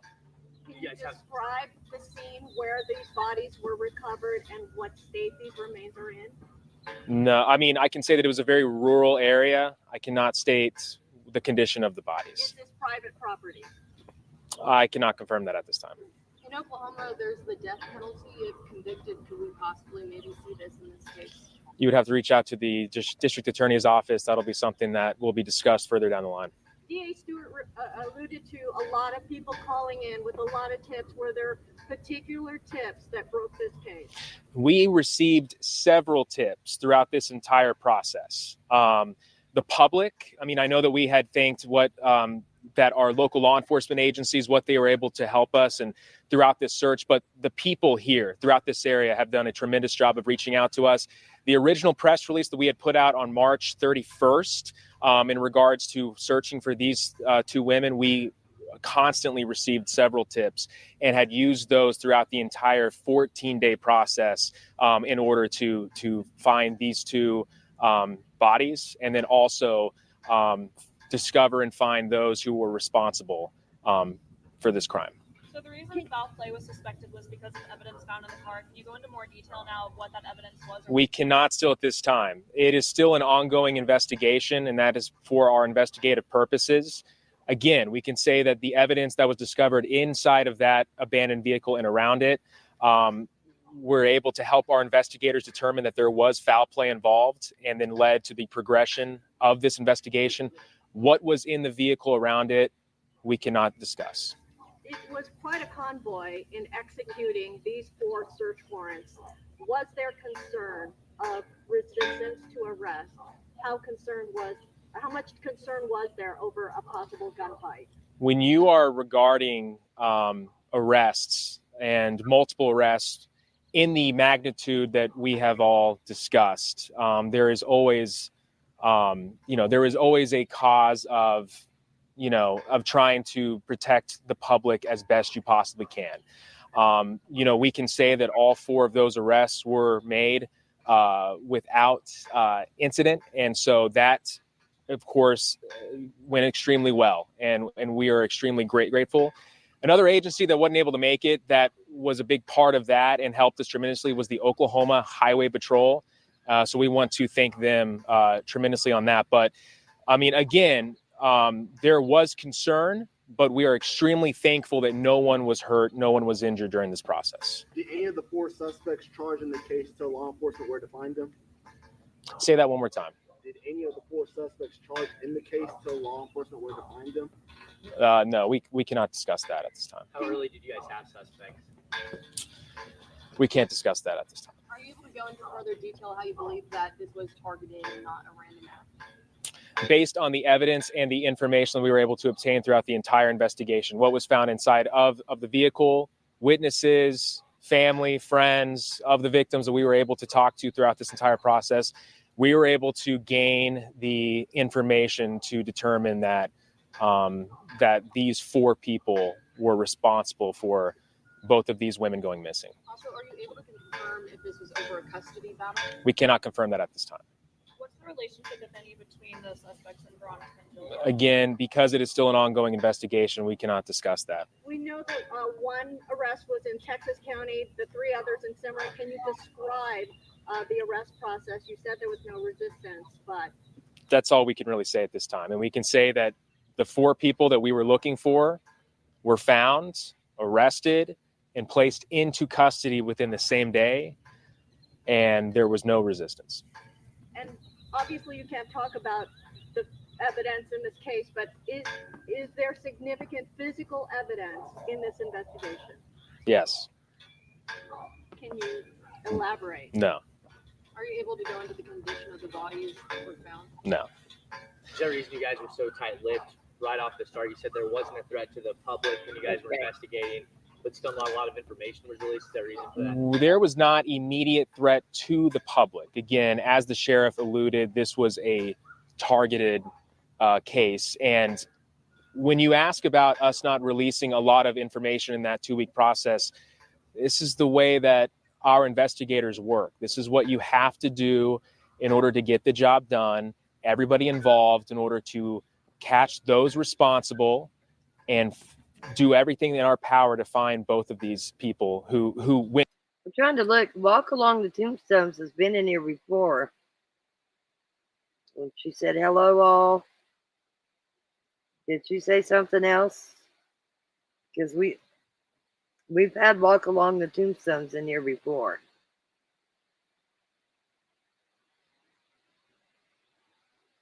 So I'm trying to see who did that. Walk Along the Tombstones has been in here before. Never seen an issue with Walk Along the Tombstones. Can you pull that back up? Otherwise, I can get my iPad back out. It's okay. It's the name that got you, but I've never seen her do anything bad. That's not to say she's not, but I think she's all right. Went missing from the very beginning. So again, as we tried to do, as the investigation progresses, we can release as much details as we possibly can. But again, the way that this process works is you can't give away as much as maybe you guys are asking for, because that's how we're. Then you might say there's no history. I know I've talked to Walk Along the Tombstones. I don't know if it's been in, I believe it's Benson's channel or where it's at. I'm just saying it could have been an accident. It might not be. I'm going to make this where I'm the only one that can see stuff. That's what I'm going to do. Because I don't know what's going on here, but Deeper, I think that was an accident. I'm not upset with you. Let's see if we can't get it back. We're able to catch these 4 suspects. Did law enforcement speak with Tiffany Adams on... Right, Kylie. Walk Along the Tombstones, that was an accident. I've seen nothing but good out of you, and we'll make sure we'll get it back. The mods has been getting hit pretty hard with some strange names, so we'll get you back. I apologize. It was an accident. March 30th. I cannot confirm that. Is the property where the bodies were found connected to the suspects at all? I cannot confirm that. Was Kelly a court-appointed supervisor for Butler's visits with the children? We can't go into that. So I know the bodies haven't been identified, but you know, everyone expressed their condolences. Do you think there's any chance that Veronica and Jillian are still alive? No. Any word on arraignment? We will look into that further. When that is made available, we will let everybody know. As the investigation progresses, do you expect the possibility for more suspects to be arrested? Not at this time. Have the suspects been cooperative and talkative, or have they provided any type of confession? We cannot release that at this time. Have the families helped you guys during this process at all? Have you guys? Yes. families, friends, people that have known both of these women who went missing have been a tremendous help. Everybody that we have talked to has helped us tremendously in doing everything they can to give us the necessary information in order for us to try to track them down and find out what happened. Where are the children? We can't go into that right now. Are they? They're safe. Yes. Children are safe. We can't go into that. Now that the FBI is involved, will they face any federal charges? We're not going to go into that right now. So what next? Is there going to be further investigation? Yes, the investigation continues. The next steps are when the identification of the two victims is made, we will let everyone know. And when the cause and manner of death is made by the medical examiner's office, we will let everyone know. Right? Were the bodies together? We cannot confirm that. It did confirm. Right now, there are no suspects at large. The public is not in danger. That's what's important to us. We are extremely grateful that we were able to locate and arrest the 4 people that we believe are responsible for this crime. As soon as the identification is made with the bodies, we will let everyone know. That was Christopher. That was within the first week. I want to say within a week. I want to say Saturday or Sunday, maybe even Monday. So, as to when CW was put into custody. I know when I heard it, I was told it was a 15-year-old German girl who was the babysitter. See how stories get changed around? So I didn't get the story right when I heard it. I didn't never repeat it until after it came out. But I'd heard, I want to say it might have been Monday, and it wasn't the immediate Monday, like a week later. But I want to say it was like Thursday of that week. I just can't remember. I'm going to have to go back through my notes.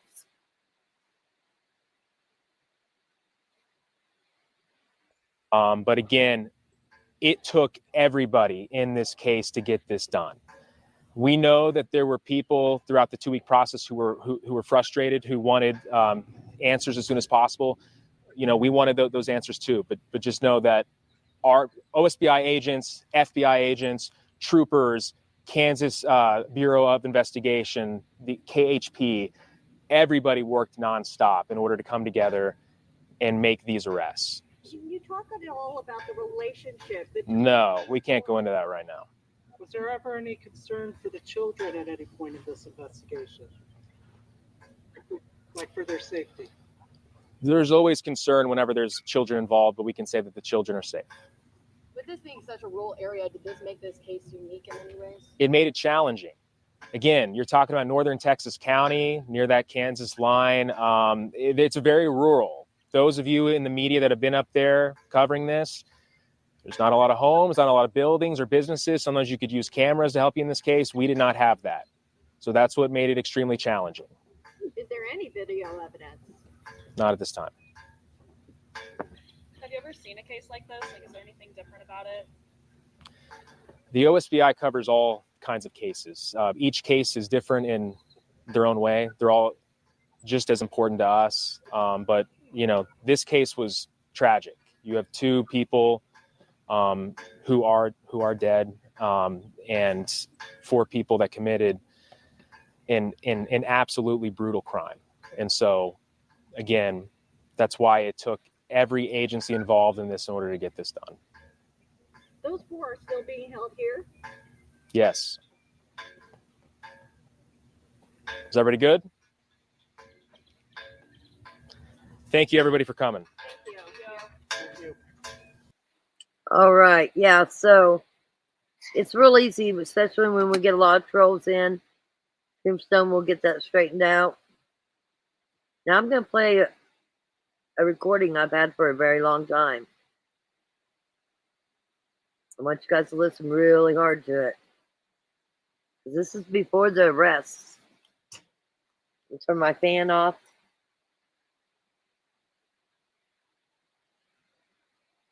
Let me find it here. We are going to have some shenanigans tonight. And we'll do it Friday night. Saturday, I'm not going to be doing any lives. Saturday, I will be doing It's UFC 303. It's a big one. So I really want to watch that. So hold on, let me see here. I want you guys to pay really close attention to this. It's going to be interesting. And to the farmer that's in this, if you haven't got with OSBI, you better. I'm not going to say who it is. I know who it is. I know this voice very well. This person followed me nightly just to see what was being said. So let me turn this fan off. And let's play this. Let me know that you can hear it, okay? Just give me a thumbs up if you can hear it real well. Actually, I can do it better. I can do it better. Let me find my, here we go. I'll make it real loud for you. Because it is not very loud on the EcoCast transmitting. Ready to connect. Your phone is connected. You guys ready? Give me a thumbs up when you can hear it. Very loud on the. Let me mute this. EcoCast transmitting.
Okay, hold on. Hold on, I'll start it over. Little horse trader. I was muted. Oopsie. Let me see if I can back it up. Okay, let's do it again, guys. That was on me. Things. But right now, everybody's keeping on the down low because they know what they can do. And everybody is scared shitless. Well, right now they're getting ready to go right over here. Mm-hmm. If you guys don't believe me, just watch here a little bit. Japanese? No. You're going to see some investigators hitting some ground that Tad leases from a friend of mine. Oh, shit. Yeah. Out here? Yeah. I've already talked to the investigator. We saw a trader sitting down here and all that shit. So he's going back to get his shit. See what I mean? Hell yeah. So sometimes it takes a farmer to figure shit out. Yeah, no doubt. When you're looking at shit that ain't normally there, and you're like, well, wait a minute. I bet he don't own that. Stock trader like that. That was the first thing that detective asked. Oh, See, now I think it's a small little pull tide. I said, but I could be wrong. But I said, I don't think so. I don't think he owns a stock trader. He owns a little horse trader, I think. Pull tide. He said, all right. I said, man, I need a helicopter. I said, if I had a helicopter, I said, can you get a helicopter out here? Because I can make some phone calls. I said, that's what I need. I need to be in there with them, and I'm scared of heights, though. So I'll tell them straight up, hey, man, we got to stay a little bit lower to the ground. I don't want to hit no telephone poles either. You're right. Yeah, you can't give me no sleeping pills to knock me out or anything, because I got to be looking, because I'm going to be like, hey, this is the quarters here that we leased them over here, and then over here, and over here. And we need to fly right over that shit so we can see if the ground's been disturbed. Yeah. See? If the skid steer's been involved. But I don't know. This butcher plant deal, that is an idea. It's a very gross idea. I used to butcher cattle. I was a butcher. We hang them up, take a chainsaw. That's what they did. And then they cut them up in pieces and they ground it all up. That's what I was told. That's the rumor. Yes. Hello? You forgot to call me back. Oh, I'm still sitting here. I'm sorry. I'm sitting here visiting with a few people. Telling some secrets, is he? Okay, I'll call you here later on as soon as I find out some more. He's been known to run to Colorado, it's the rumor. How this is going to play out after I tell you. I'll talk to you later. I'll tell you exactly what's going to happen. Okay. All right? All right. My uncle there is the one that helped me kind of do some of this, but my buddy from Colorado is the one. But my uncle was like, "Hey man, these investigators, they're very intelligent. They go to school for this shit. Go pick them apart." Did your uncle tell you not to go run your mouth? You say you called Beasley. Listen, dude, you could have run this whole case. I hope he's paying attention. I hope OSBI is paying attention because this video's out there. I've had it for a very long time. So I told my buddy over here, I said, "Look, man, they're coming. Me and you got a paper trail to them. They farm my ground. They lease your ground. I don't know how you mean they got a paper trail towards us." I said, "Well, did they write you a check for the rent?" "Yeah." I said, "There you go." So I had to weigh in right there. See what I'm saying? Because you're part of it. I mean, he knows that they're coming. Because I told him, "Hey, they're coming to visit me." See? He warned him that they're coming. They could have moved them bodies. Again, I've been saving this video, or this audio, to the person who taped this audio. I sure the hell hope you gave it to OSBI, because if you haven't, you should have. I've had this for a very long time waiting for it to come out. But this is the same guy that gave us permission to stay on somebody else's land. He was there every night. He was there every morning. Called me crying that he was in my video. His voice was in my video. Paranoid as hell, like nobody I've ever seen before. And I'd go privatize my videos. But here he is on this audio warning them. Warning them. I cannot send it to him 3% writer in the state of Oklahoma and the state of Kansas. By law, you can record a conversation as long as you're party to the conversation. I did not record this. I am not party to the conversation. So the lady who recorded this needs to turn it over to OSBI. But I'm going to play it on here, so hopefully it gets back to her. Because I've been sitting on this for several months. Okay? And I heard nothing about it. So tonight I decided I'm going to release it. I can't turn it in. You know why? Because I didn't record it. This is a YouTube channel. We're here for entertainment purposes only. But I will play it again just so you guys get it all. But we're not finished. But he warns Beasley. So he just went and talked to OSBI. And then comes back and is telling everybody and calling everybody. He's got his uncle calling him. They're planning what they're doing. Listen, they already knew. I told you guys that from the beginning. All the bullshit of we don't know anything and all the quietness out there in the farming fields. I'm not saying every farmer knew, but this farmer knew. And he's letting you know he knew. Let me finish. If anybody wants me to play it again, I'll play it again. I'll put it in a short. I've waited long enough to release this. Because there's a paper trail. Well, I beat him to the punch. After he left, I was like, I got to make a phone call here. So I did. So he is my friend, but I can only tell him so much that I know. But when he come to me about, "Hey, Ted, come over and got a skid steer Saturday morning, blah, blah, blah." You don't think. Look, even talking about the skidster. This is before the arrests, okay? This could have really affected the whole case. This is crazy. Get anything else? Oh no. I'm thinking. I can only tell him so much that I know. But when he come to me about, hey, Cat come over and got a skid steer Saturday morning, blah blah blah. You don't think he had anything else? Oh no. I'm thinking, oh shit. I said, oh hey. Investigator's gonna be after mining your ass. After he told me that, I told him investigator's gonna be after our ass because you rented him that pasture, and he's got some of the farm ground leased. I said, they're coming, Beasley. He said, you're right, Larry. I said, yep, you better tell him the goddamn truth about that skid steer leaving. I said, because I'm telling you, man, they're gonna pick your ass apart. Yeah. And if you lie to them, you're in deep shit with those guys. Right. So we're going to be seeing some stuff going on here in a little bit. Over here, over here. Yeah, but it's going to be road 2.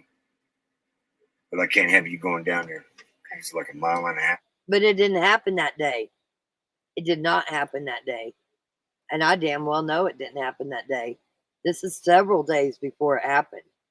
So I really hope that you turn this over. I know whose voices are on here, and they didn't do it that day. So they would have had time to get them bodies out there, in my opinion. After you come to a cattle guard, there's a house that's down there. I do not want you going down there right now. Okay, you need to stay out of there because they're getting ready to hit that place. Whoop! Trooper just went by. Yep, there they go. Oh, we're fine. Let me say this. Troopers were going by starting that Wednesday.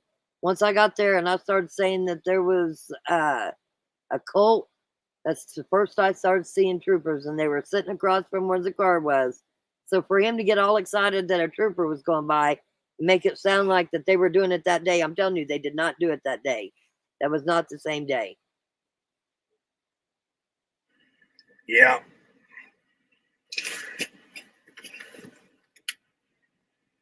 Yep. Just wait. The white cars will be coming sooner or later. Dude. So what I did is it's like I told my buddy and that attorney, I'm not a narc, man. I've got a lot of good friends, a lot of big friends, and I said, but I'm not a narc, man. And I said, all right, not a narc. This deal. I said, them 2 girls, this ain't right, man. I know they had a discussion on me. I know they was fighting over custody and all that. Here comes a fucking white car coming from Elkhart direction, it looks like. We'll see where it goes. He must have got on the phone. Well, what time is it? 3:19. Okay, guys, I'm going to reach down here and grab my gun. I'm going to put it back in my holster, okay? I'm not shooting nobody. I don't want nobody thinking. God. Okay?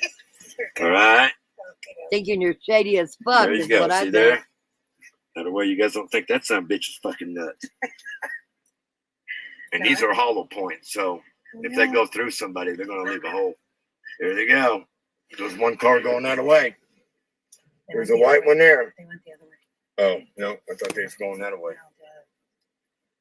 No, I have my pistol fucking on my little dash there. I'm like, I was just gonna ask, like, surely you have to be. Don't be out here with that one. Hell no. But her, I need you to go.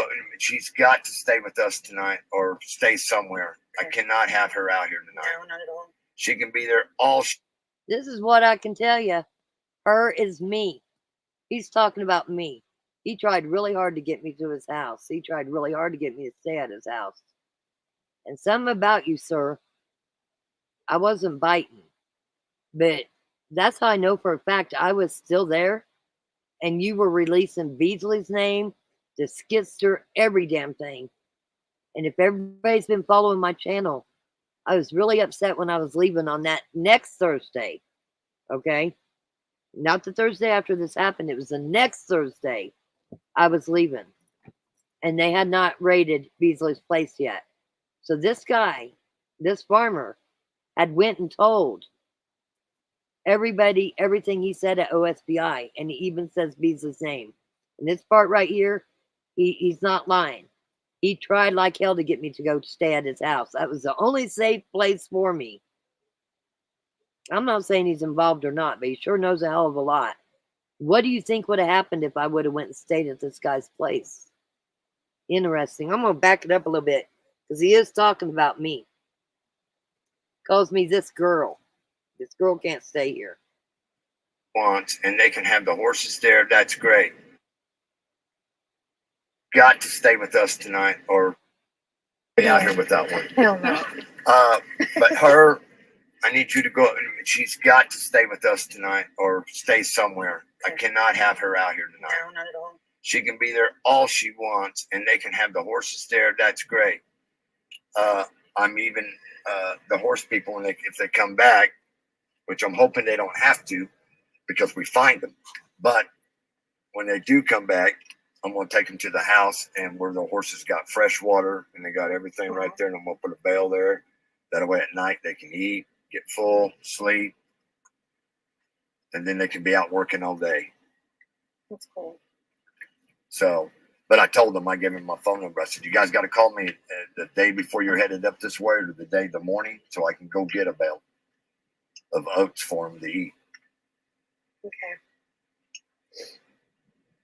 I'll let Paula know. Wonder how Paula's doing. I'm gonna probably go check on her. I have a feeling that they'll find her today. I think they're gonna find her today. God willing. Today's Friday. Yeah. 6 days now. They finally cracked the case. I mean, they're Okay, there you go. It was that Friday. They came up missing on Saturday. It was that Friday. It was a week before they let them loose, or before they even went to Beasley's house. That's a week that them bodies could have been dug up and taken away. I have a real problem with this audio. Not to the person who did it, by no means. I like her. I think she's a good person. I think she does good. But this farmer guy, it takes a farmer to solve a case? Yeah, because you already damn well knew it. You already knew it. And then you went and you warned Beasley? You say it in here, you warned him. I've been saving this, guys. I've been saving it for a long time. A long time I've been saving it. I didn't want to play it. But tonight I decided that I'm not holding anything back left from you guys. This is the last thing in my case that I've really been holding on. But they've got to move this case. All these farmers know what was going on. Listen, I've got some other names too, but this guy just flat throws me out there. And he was very persistent. Now, I will say he was very nice, but there's a reason why he was there every night and every fucking morning to see exactly what I was doing, calling me constantly, calling me to take down my videos. He didn't like any of my videos that I did. He even called me and said, hey, call your friends that went back to Wichita. My name's on their YouTube. Dude, they didn't even have a YouTube. This guy was paranoid as hell. Larry, he says his name is Larry. He said he was going to Colorado loading up, that I endangered his life. But here he is on an audio that I wasn't standing there with, talking about me, talking about where the bodies are, talking about the skidster on that Friday. More than a week before they did the raids.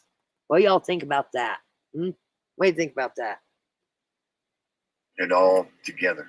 I watched him Saturday storm Dad's house. Wow.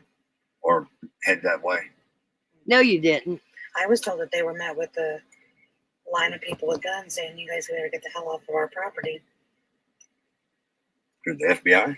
That the cops, whenever they went to Tiffany's, that they were met with guns. But they wouldn't let them on the property to search. That's what I was told. Well, they'll get a search warrant. I don't know why they haven't yet. I mean, they have enough fucking probable cause by now. Well, if they're investigating a murder, all they have to do is get a game. 2 murders. Let's get it right. You 2 can't murders. stop a game warden from walking out to that field. If he thinks that there's been something, a crime committed, or a wildlife animal has been poached, they don't need search warrants. They can walk right through your house. They're the only law enforcement that can do that. And I don't know if they have one out here. Max used to be the old one. And Max was the guy that I would visit with every now and then. So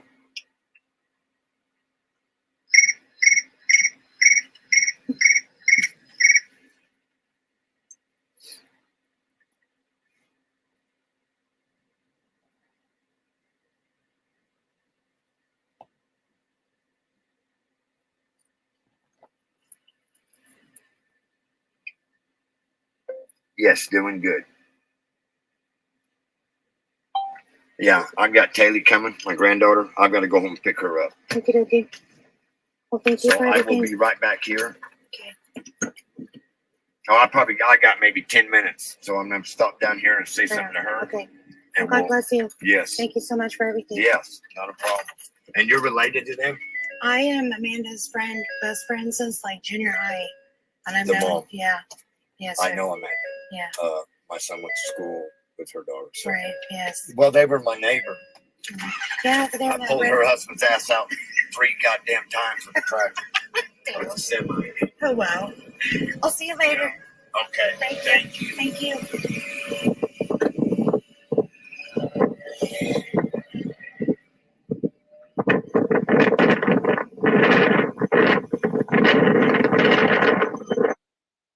There you go. And that was the crickets was getting a message.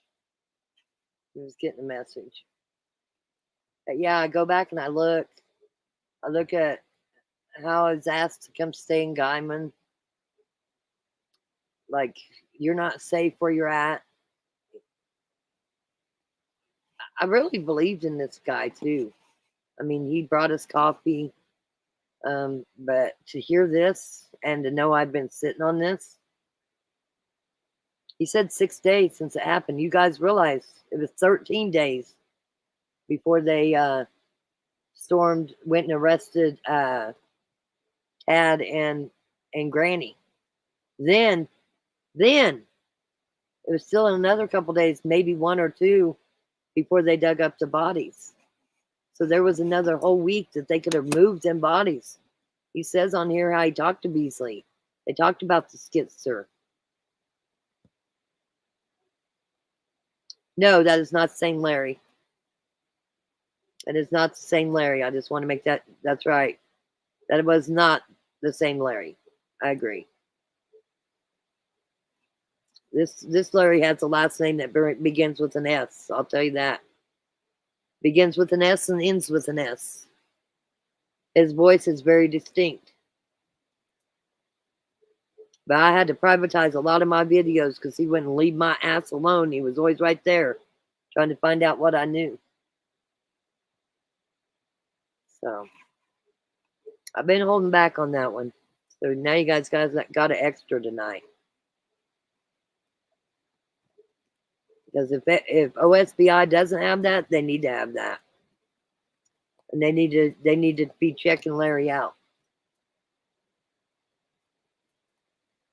And it's not the school teacher. This is the other Larry. Y'all know who he is. If you're from the area, you know who he is. So I am curious. What do you think about that?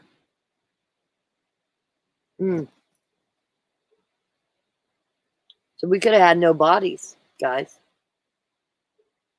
Could have had the bodies dug up. How do we know who he went and talked to? He's saying he went and talked to OSBI. How do we know he did? And I'm sure OSBI told him to keep his mouth shut, but as you see, he didn't keep his mouth shut. And when he says, I'm going to go back down and talk to her, he was nothing but nice to me, but the paranoia he had about my lives I was doing. And that explains to you guys why every time I did a live, I had to make it private because this guy was calling me. His wife could hear him. There was a lot. So I believe I've released all them lives now. If not, I'm going to go back and I am going to release them all. All but the 24-year-old rancher that saw stuff. Like, I'm not going to get that kid in trouble. But yeah, still the good old voice system. You're right. Now, if that don't get some thumbs up, I don't know what will. Because this needs to be in the algorithm. Because now I've released that audio. You guys need to make sure you're hitting that thumbs up. If you like the channel, you can subscribe and do all that. But at least hit that thumbs up so it's in the algorithm. Because that needs to be investigated. Again, I will tell you, I was not part of that conversation that was being taped. I was obviously talked about in that conversation. But I wasn't there when that was being taped. I was out looking for these 2 women. I was out looking for Veronica and Jillian. I didn't have time to stand around and talk to Larry. I was busy. But please, for Veronica and Jillian's sake, make sure you're hitting that thumbs up. Get this in the algorithm so it gets out there. So they go back to Larry and ask about this video. I think this video needs to be really shared. I've been holding on to it. Like I said, I've been holding on to it for a while.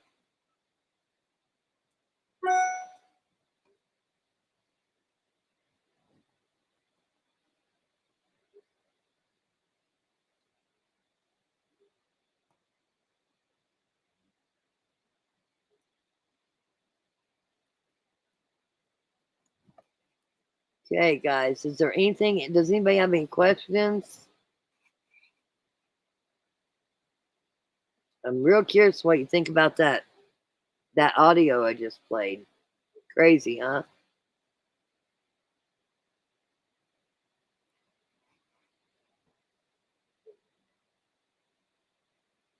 Crazy, crazy, crazy. Scary. That could have messed up the whole case. Could have messed up the whole case. Could have really put CW in a bad spot too.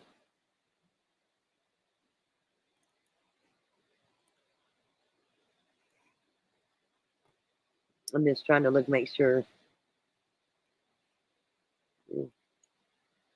So I did see a post from Crafty Lady. She got her platinum jaw. She's not able to talk on the phone right now, but she's doing really well. We're going to send our prayers to Crafty Lady. She had a broken jaw, and she just had surgery a couple days after Father's Day. I've not called her, but I've messaged her. She's feeling well, still not talking well, but she's been in pain for a long time. So happy healings to Crafty Lady. Can't wait for her to come back.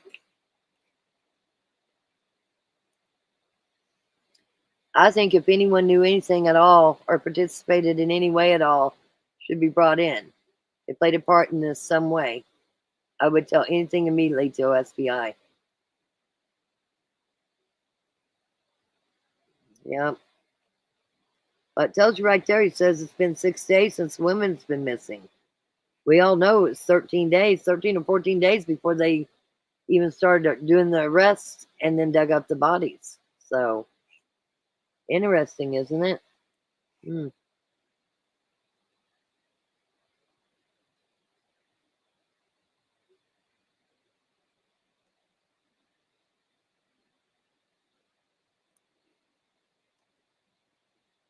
Yeah, it does make you speechless, very sage.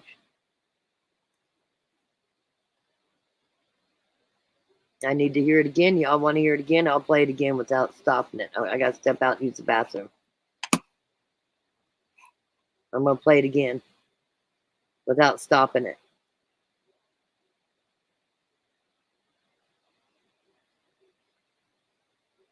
Then we'll talk about it, okay? We'll talk about it.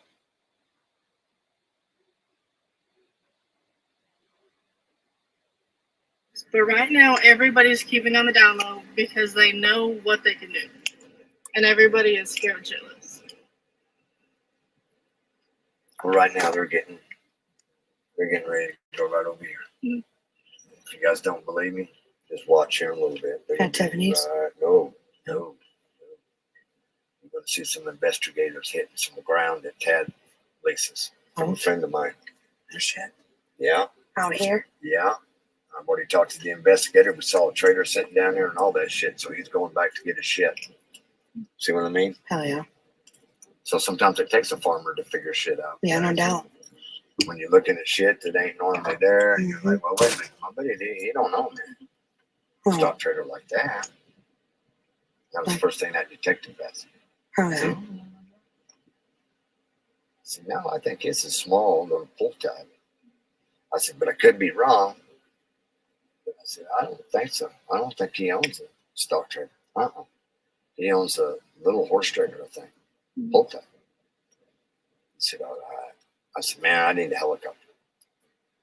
If I had a helicopter, I said, can you get a helicopter out of me? Because I can make some phone calls. I said, that's what I need. I need to be in there with them. And I'm scared of heights, so I'll tell them straight up, hey, man, we got to stay a little bit lower to the ground. I don't want to hit no telephone poles either. You're right. Yeah, you can't give me no sleeping pills to knock me out or anything because I got to be looking, because I'm going to be like, hey, this is the quarters here that we leased them over here and then over here and over here. And we need to fly right over that shit so we can see if the ground's been disturbed. Yeah.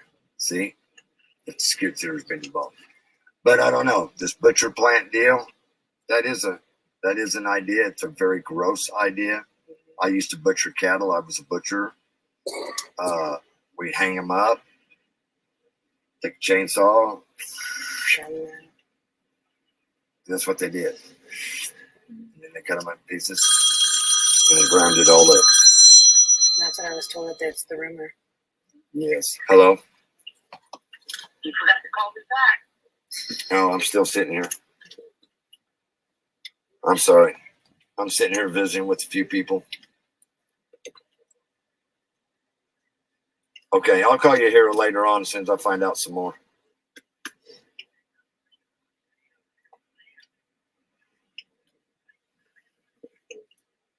How this is going to play out after I tell you.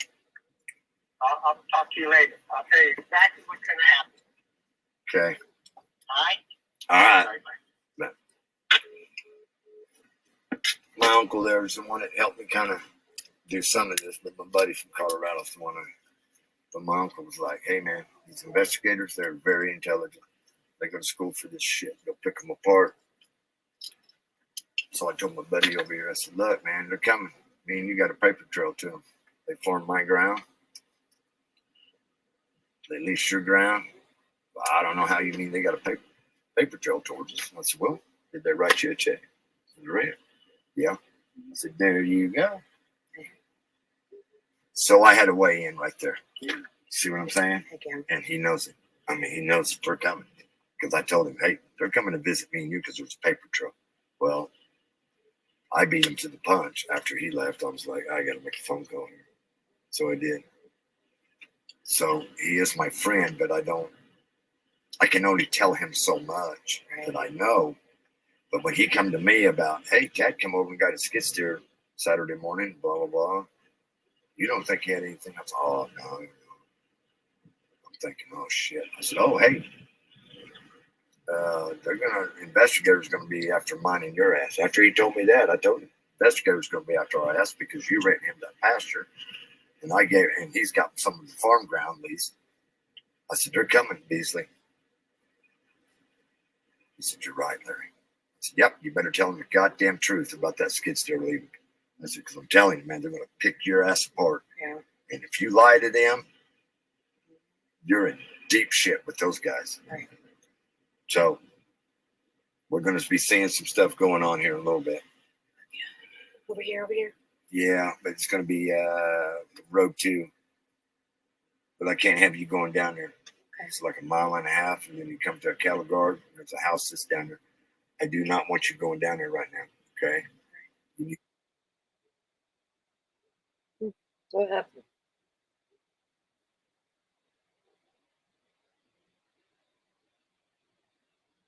Why did it quit playing?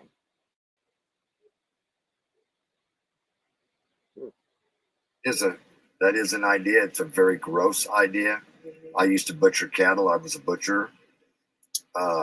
We'd hang them up, take a chainsaw. And that's what they did. And then they cut them up in pieces and ground it all up. That's what I was told. That's the rumor. Yes. Hello? You forgot to call me back. No, I'm still sitting here. I'm sorry. I'm sitting here visiting with a few people. Okay, I'll call you here later on as soon as I find out some more.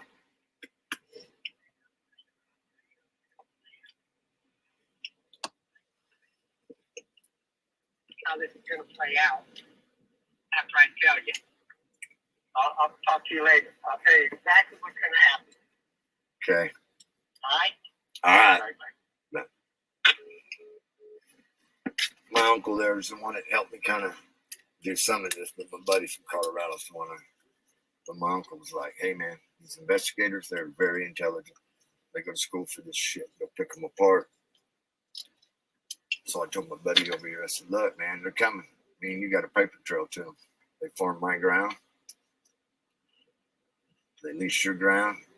Well, I don't know how you mean they got a paper trail towards us." I said, "Well, did they write you a check?" I said, "Right. Yeah." I said, "There you go."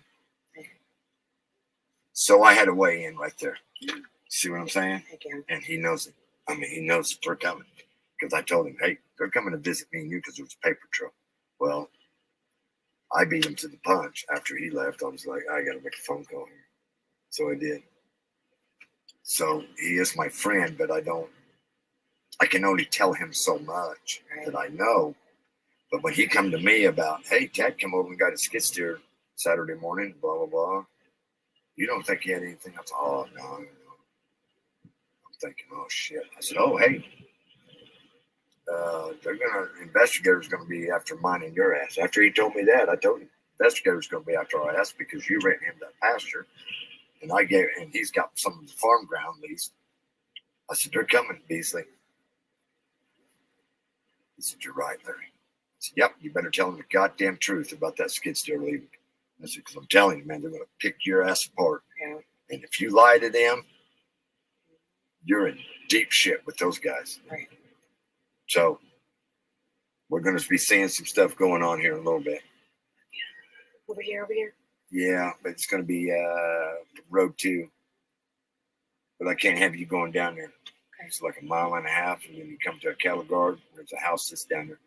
I do not want you going down there right now, okay? You need to stay out of there because they're getting ready to hit that place. Whoop! Trooper just went by. Yep, there they go. Oh, fuck. Yeah.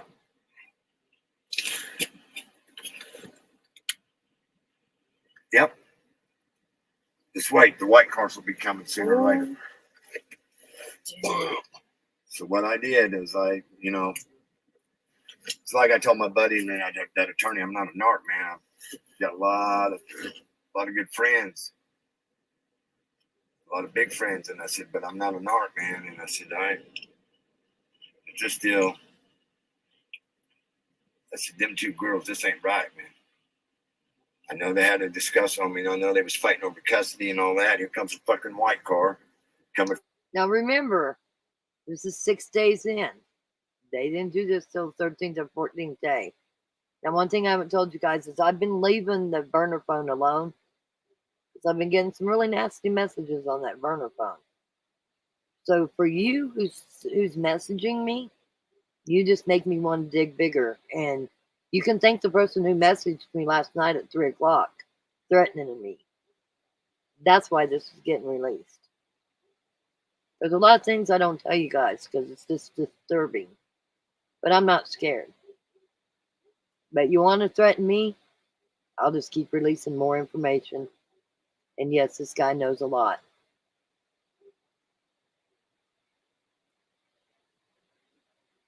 Elkhart direction, it looks like. We'll see where it goes.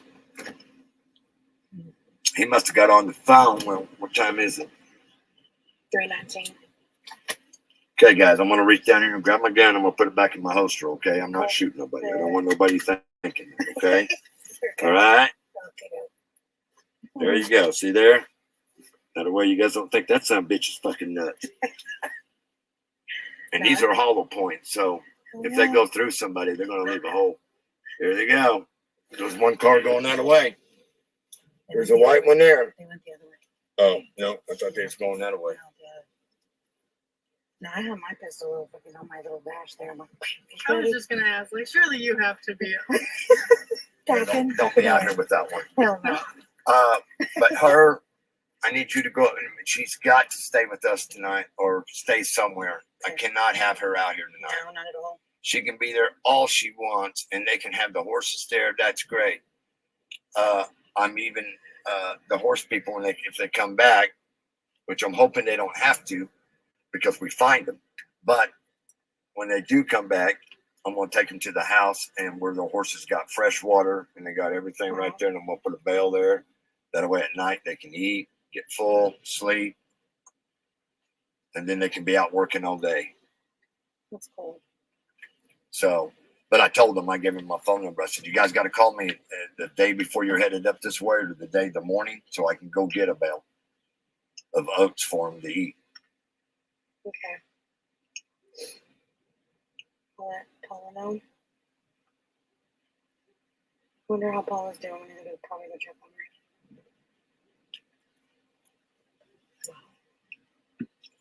I have a feeling that they'll find her today. I think they're gonna find her today. God willing. Today's Friday. Yeah. 6 days now. They finally cracked the case. I mean, they're putting it all together. I watched them Saturday storm Dad's house. Wow. Or head that way. I was told that they were met with a line of people with guns saying, you guys better get the hell off of our property. Who, the FBI? That the cops, whenever they went to Tiffany's, that they were met with guns. But they wouldn't let them on the property to search. But I was told. Well, they'll get a search warrant. I don't know why they haven't yet. I mean, they have enough fucking probable cause by now. Well, if they're investigating a murder, all they have to do is get a game warden. You can't stop a game warden from walking up to that field. Oh, yeah. If he thinks that there's been something, a crime committed, or a wildlife animal has been poached, they don't need search warrants. They can walk right through your house. They're the only law enforcement that can do that. And I don't know if they have one out here. Max used to be the old one. And Max was the guy that I would visit with every now and then. So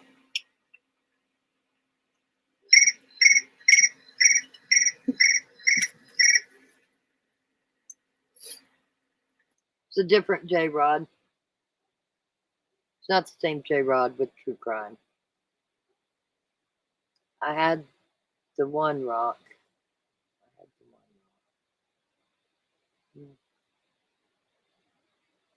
Yeah, we're going to get justice for Veronica and Julian. Like I said, I been holding on to that one, but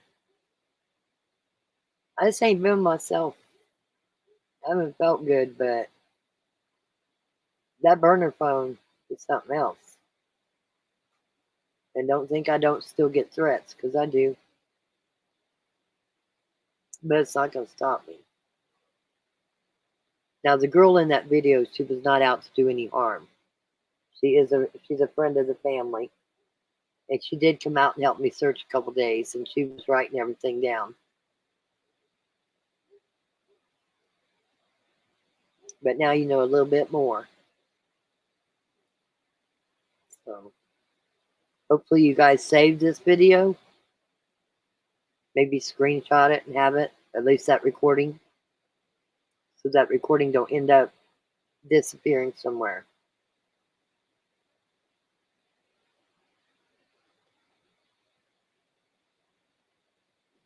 So, it was not Baby J. I can promise you it was not Baby J. That was not Baby J.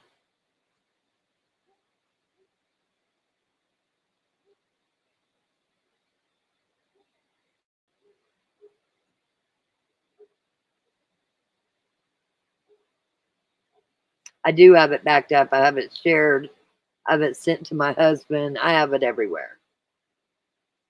But yeah, if you want to share the hell out of this video, this audio, it's not a video, it's an audio. I'll just say I've had it for a very long time. And on that Thursday, the day before Friday, we did take the horses on some of Larry's property. And it just wasn't the right property. But I found it strange that he had us looking at the property. And that's when one of our horses got hurt. The saddle rubbed a big old raw spot, like a cut, into the neck. So there's 2 more witnesses that they don't even know how to get a hold of. And so the horses went back on that Thursday night. So this was Thursday that they did all this. Friday is when they did this taping. This is when I know exactly where it was at. We were in the street behind Four Corners. I had been there.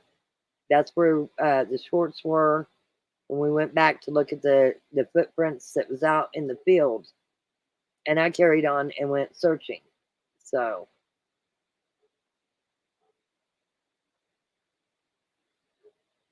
and that other lady wasn't there yet. I'll tell you that. So the one that thinks she knows so much, she was not even there yet. The other YouTuber, she had not made it to town yet. So I do not give her permission to share anything I have. She's made enough mockery of things. But yes, this tells you how close-knit they are. I said from the beginning, the reason that people aren't saying anything is because they did business with these people. With Tad and Tiffany. And I'm not going to say it's all been bad business, okay? I have never said that. But I have said all along that they all did business together. That's why nobody was talking. I don't think you'll ever find anything that I've reported to you to be false. It's always came true. Like I said, I've been holding on to this for a while. I can make a short out of it. I can make a video out of it. Maybe I'll sit down and do that tonight. But yeah, I had been holding on to it. With that said, hopefully you guys like the video so it hits the algorithm. Please hit that thumbs up. If you're not subscribed, please subscribe. If you don't like the channel, it don't cost you anything. You can always unsubscribe. Do whatever you want to do. We are having a late night shenanigans tonight. I see some people say they can't make it. They want to do it on a Friday night. We'll do it on a Friday night too. Tonight, I believe Strange and her boyfriend Bob's going to come on. And, well, it'll be shenanigans. I can't tell you where to go, but don't feel bad if you can't make it to the shenanigans. And if you can, that'll be the part where that Michelle needs to show up. Well, I'll drop the link for her. I just want everybody to know that Strange and Bob has nothing to do with Michelle. They're not even a part of all that. Myself, I helped that lady. I can show you where I helped her. When? Strange. Let's see here. I've got it scheduled. Let me look.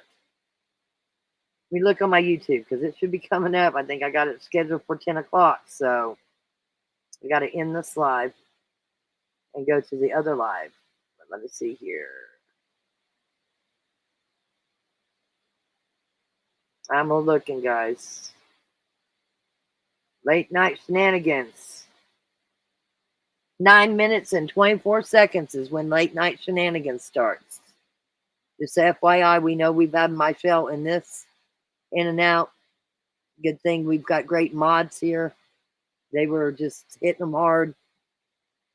But yes, we're going to do shenanigans, so we're going to get off of here. Please take that very seriously, that audio I played.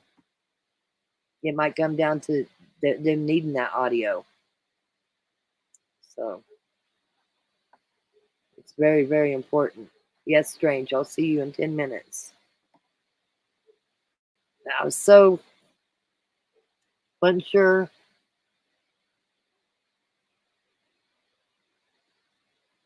I know when you helped her, she would go off at people who talked in her chat. Well, she came with no money. Was going to sleep in her car.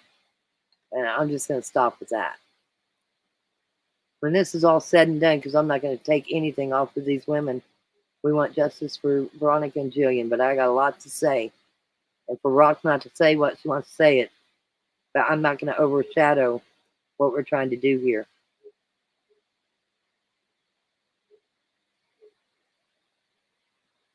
Anyway, hopefully we'll have a good shenanigans. Hopefully I didn't shock too many people with that video.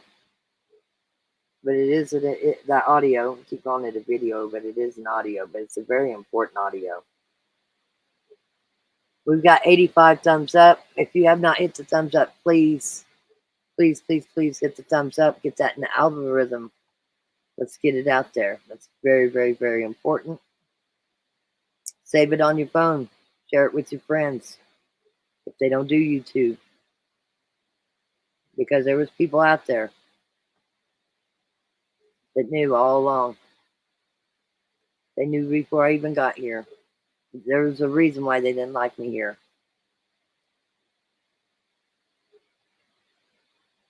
But I just keep coming back. I'm like that creepy mother-in-law that just won't go away. I just keep coming back. And the more you threaten me, the more I'll come back and the more I'll release. So just keep it up.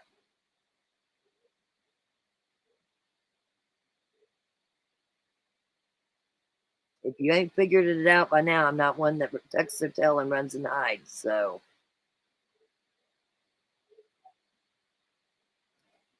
okay.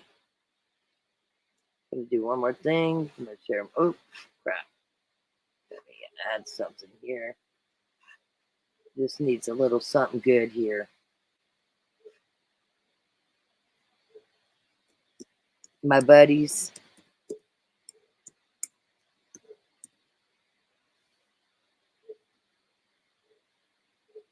Hope you enjoy it.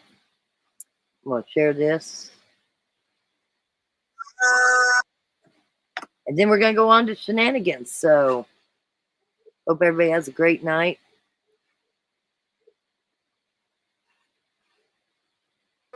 Let's get justice for Veronica and Jillian and get everybody involved that has a part to do with this.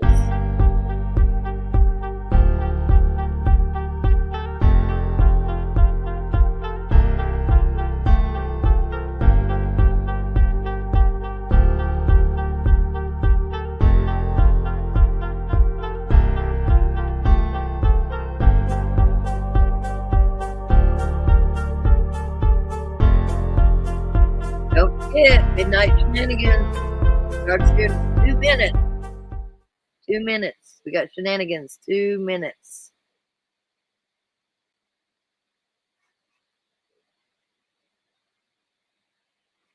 I do know who you are, man law. Much love, guys.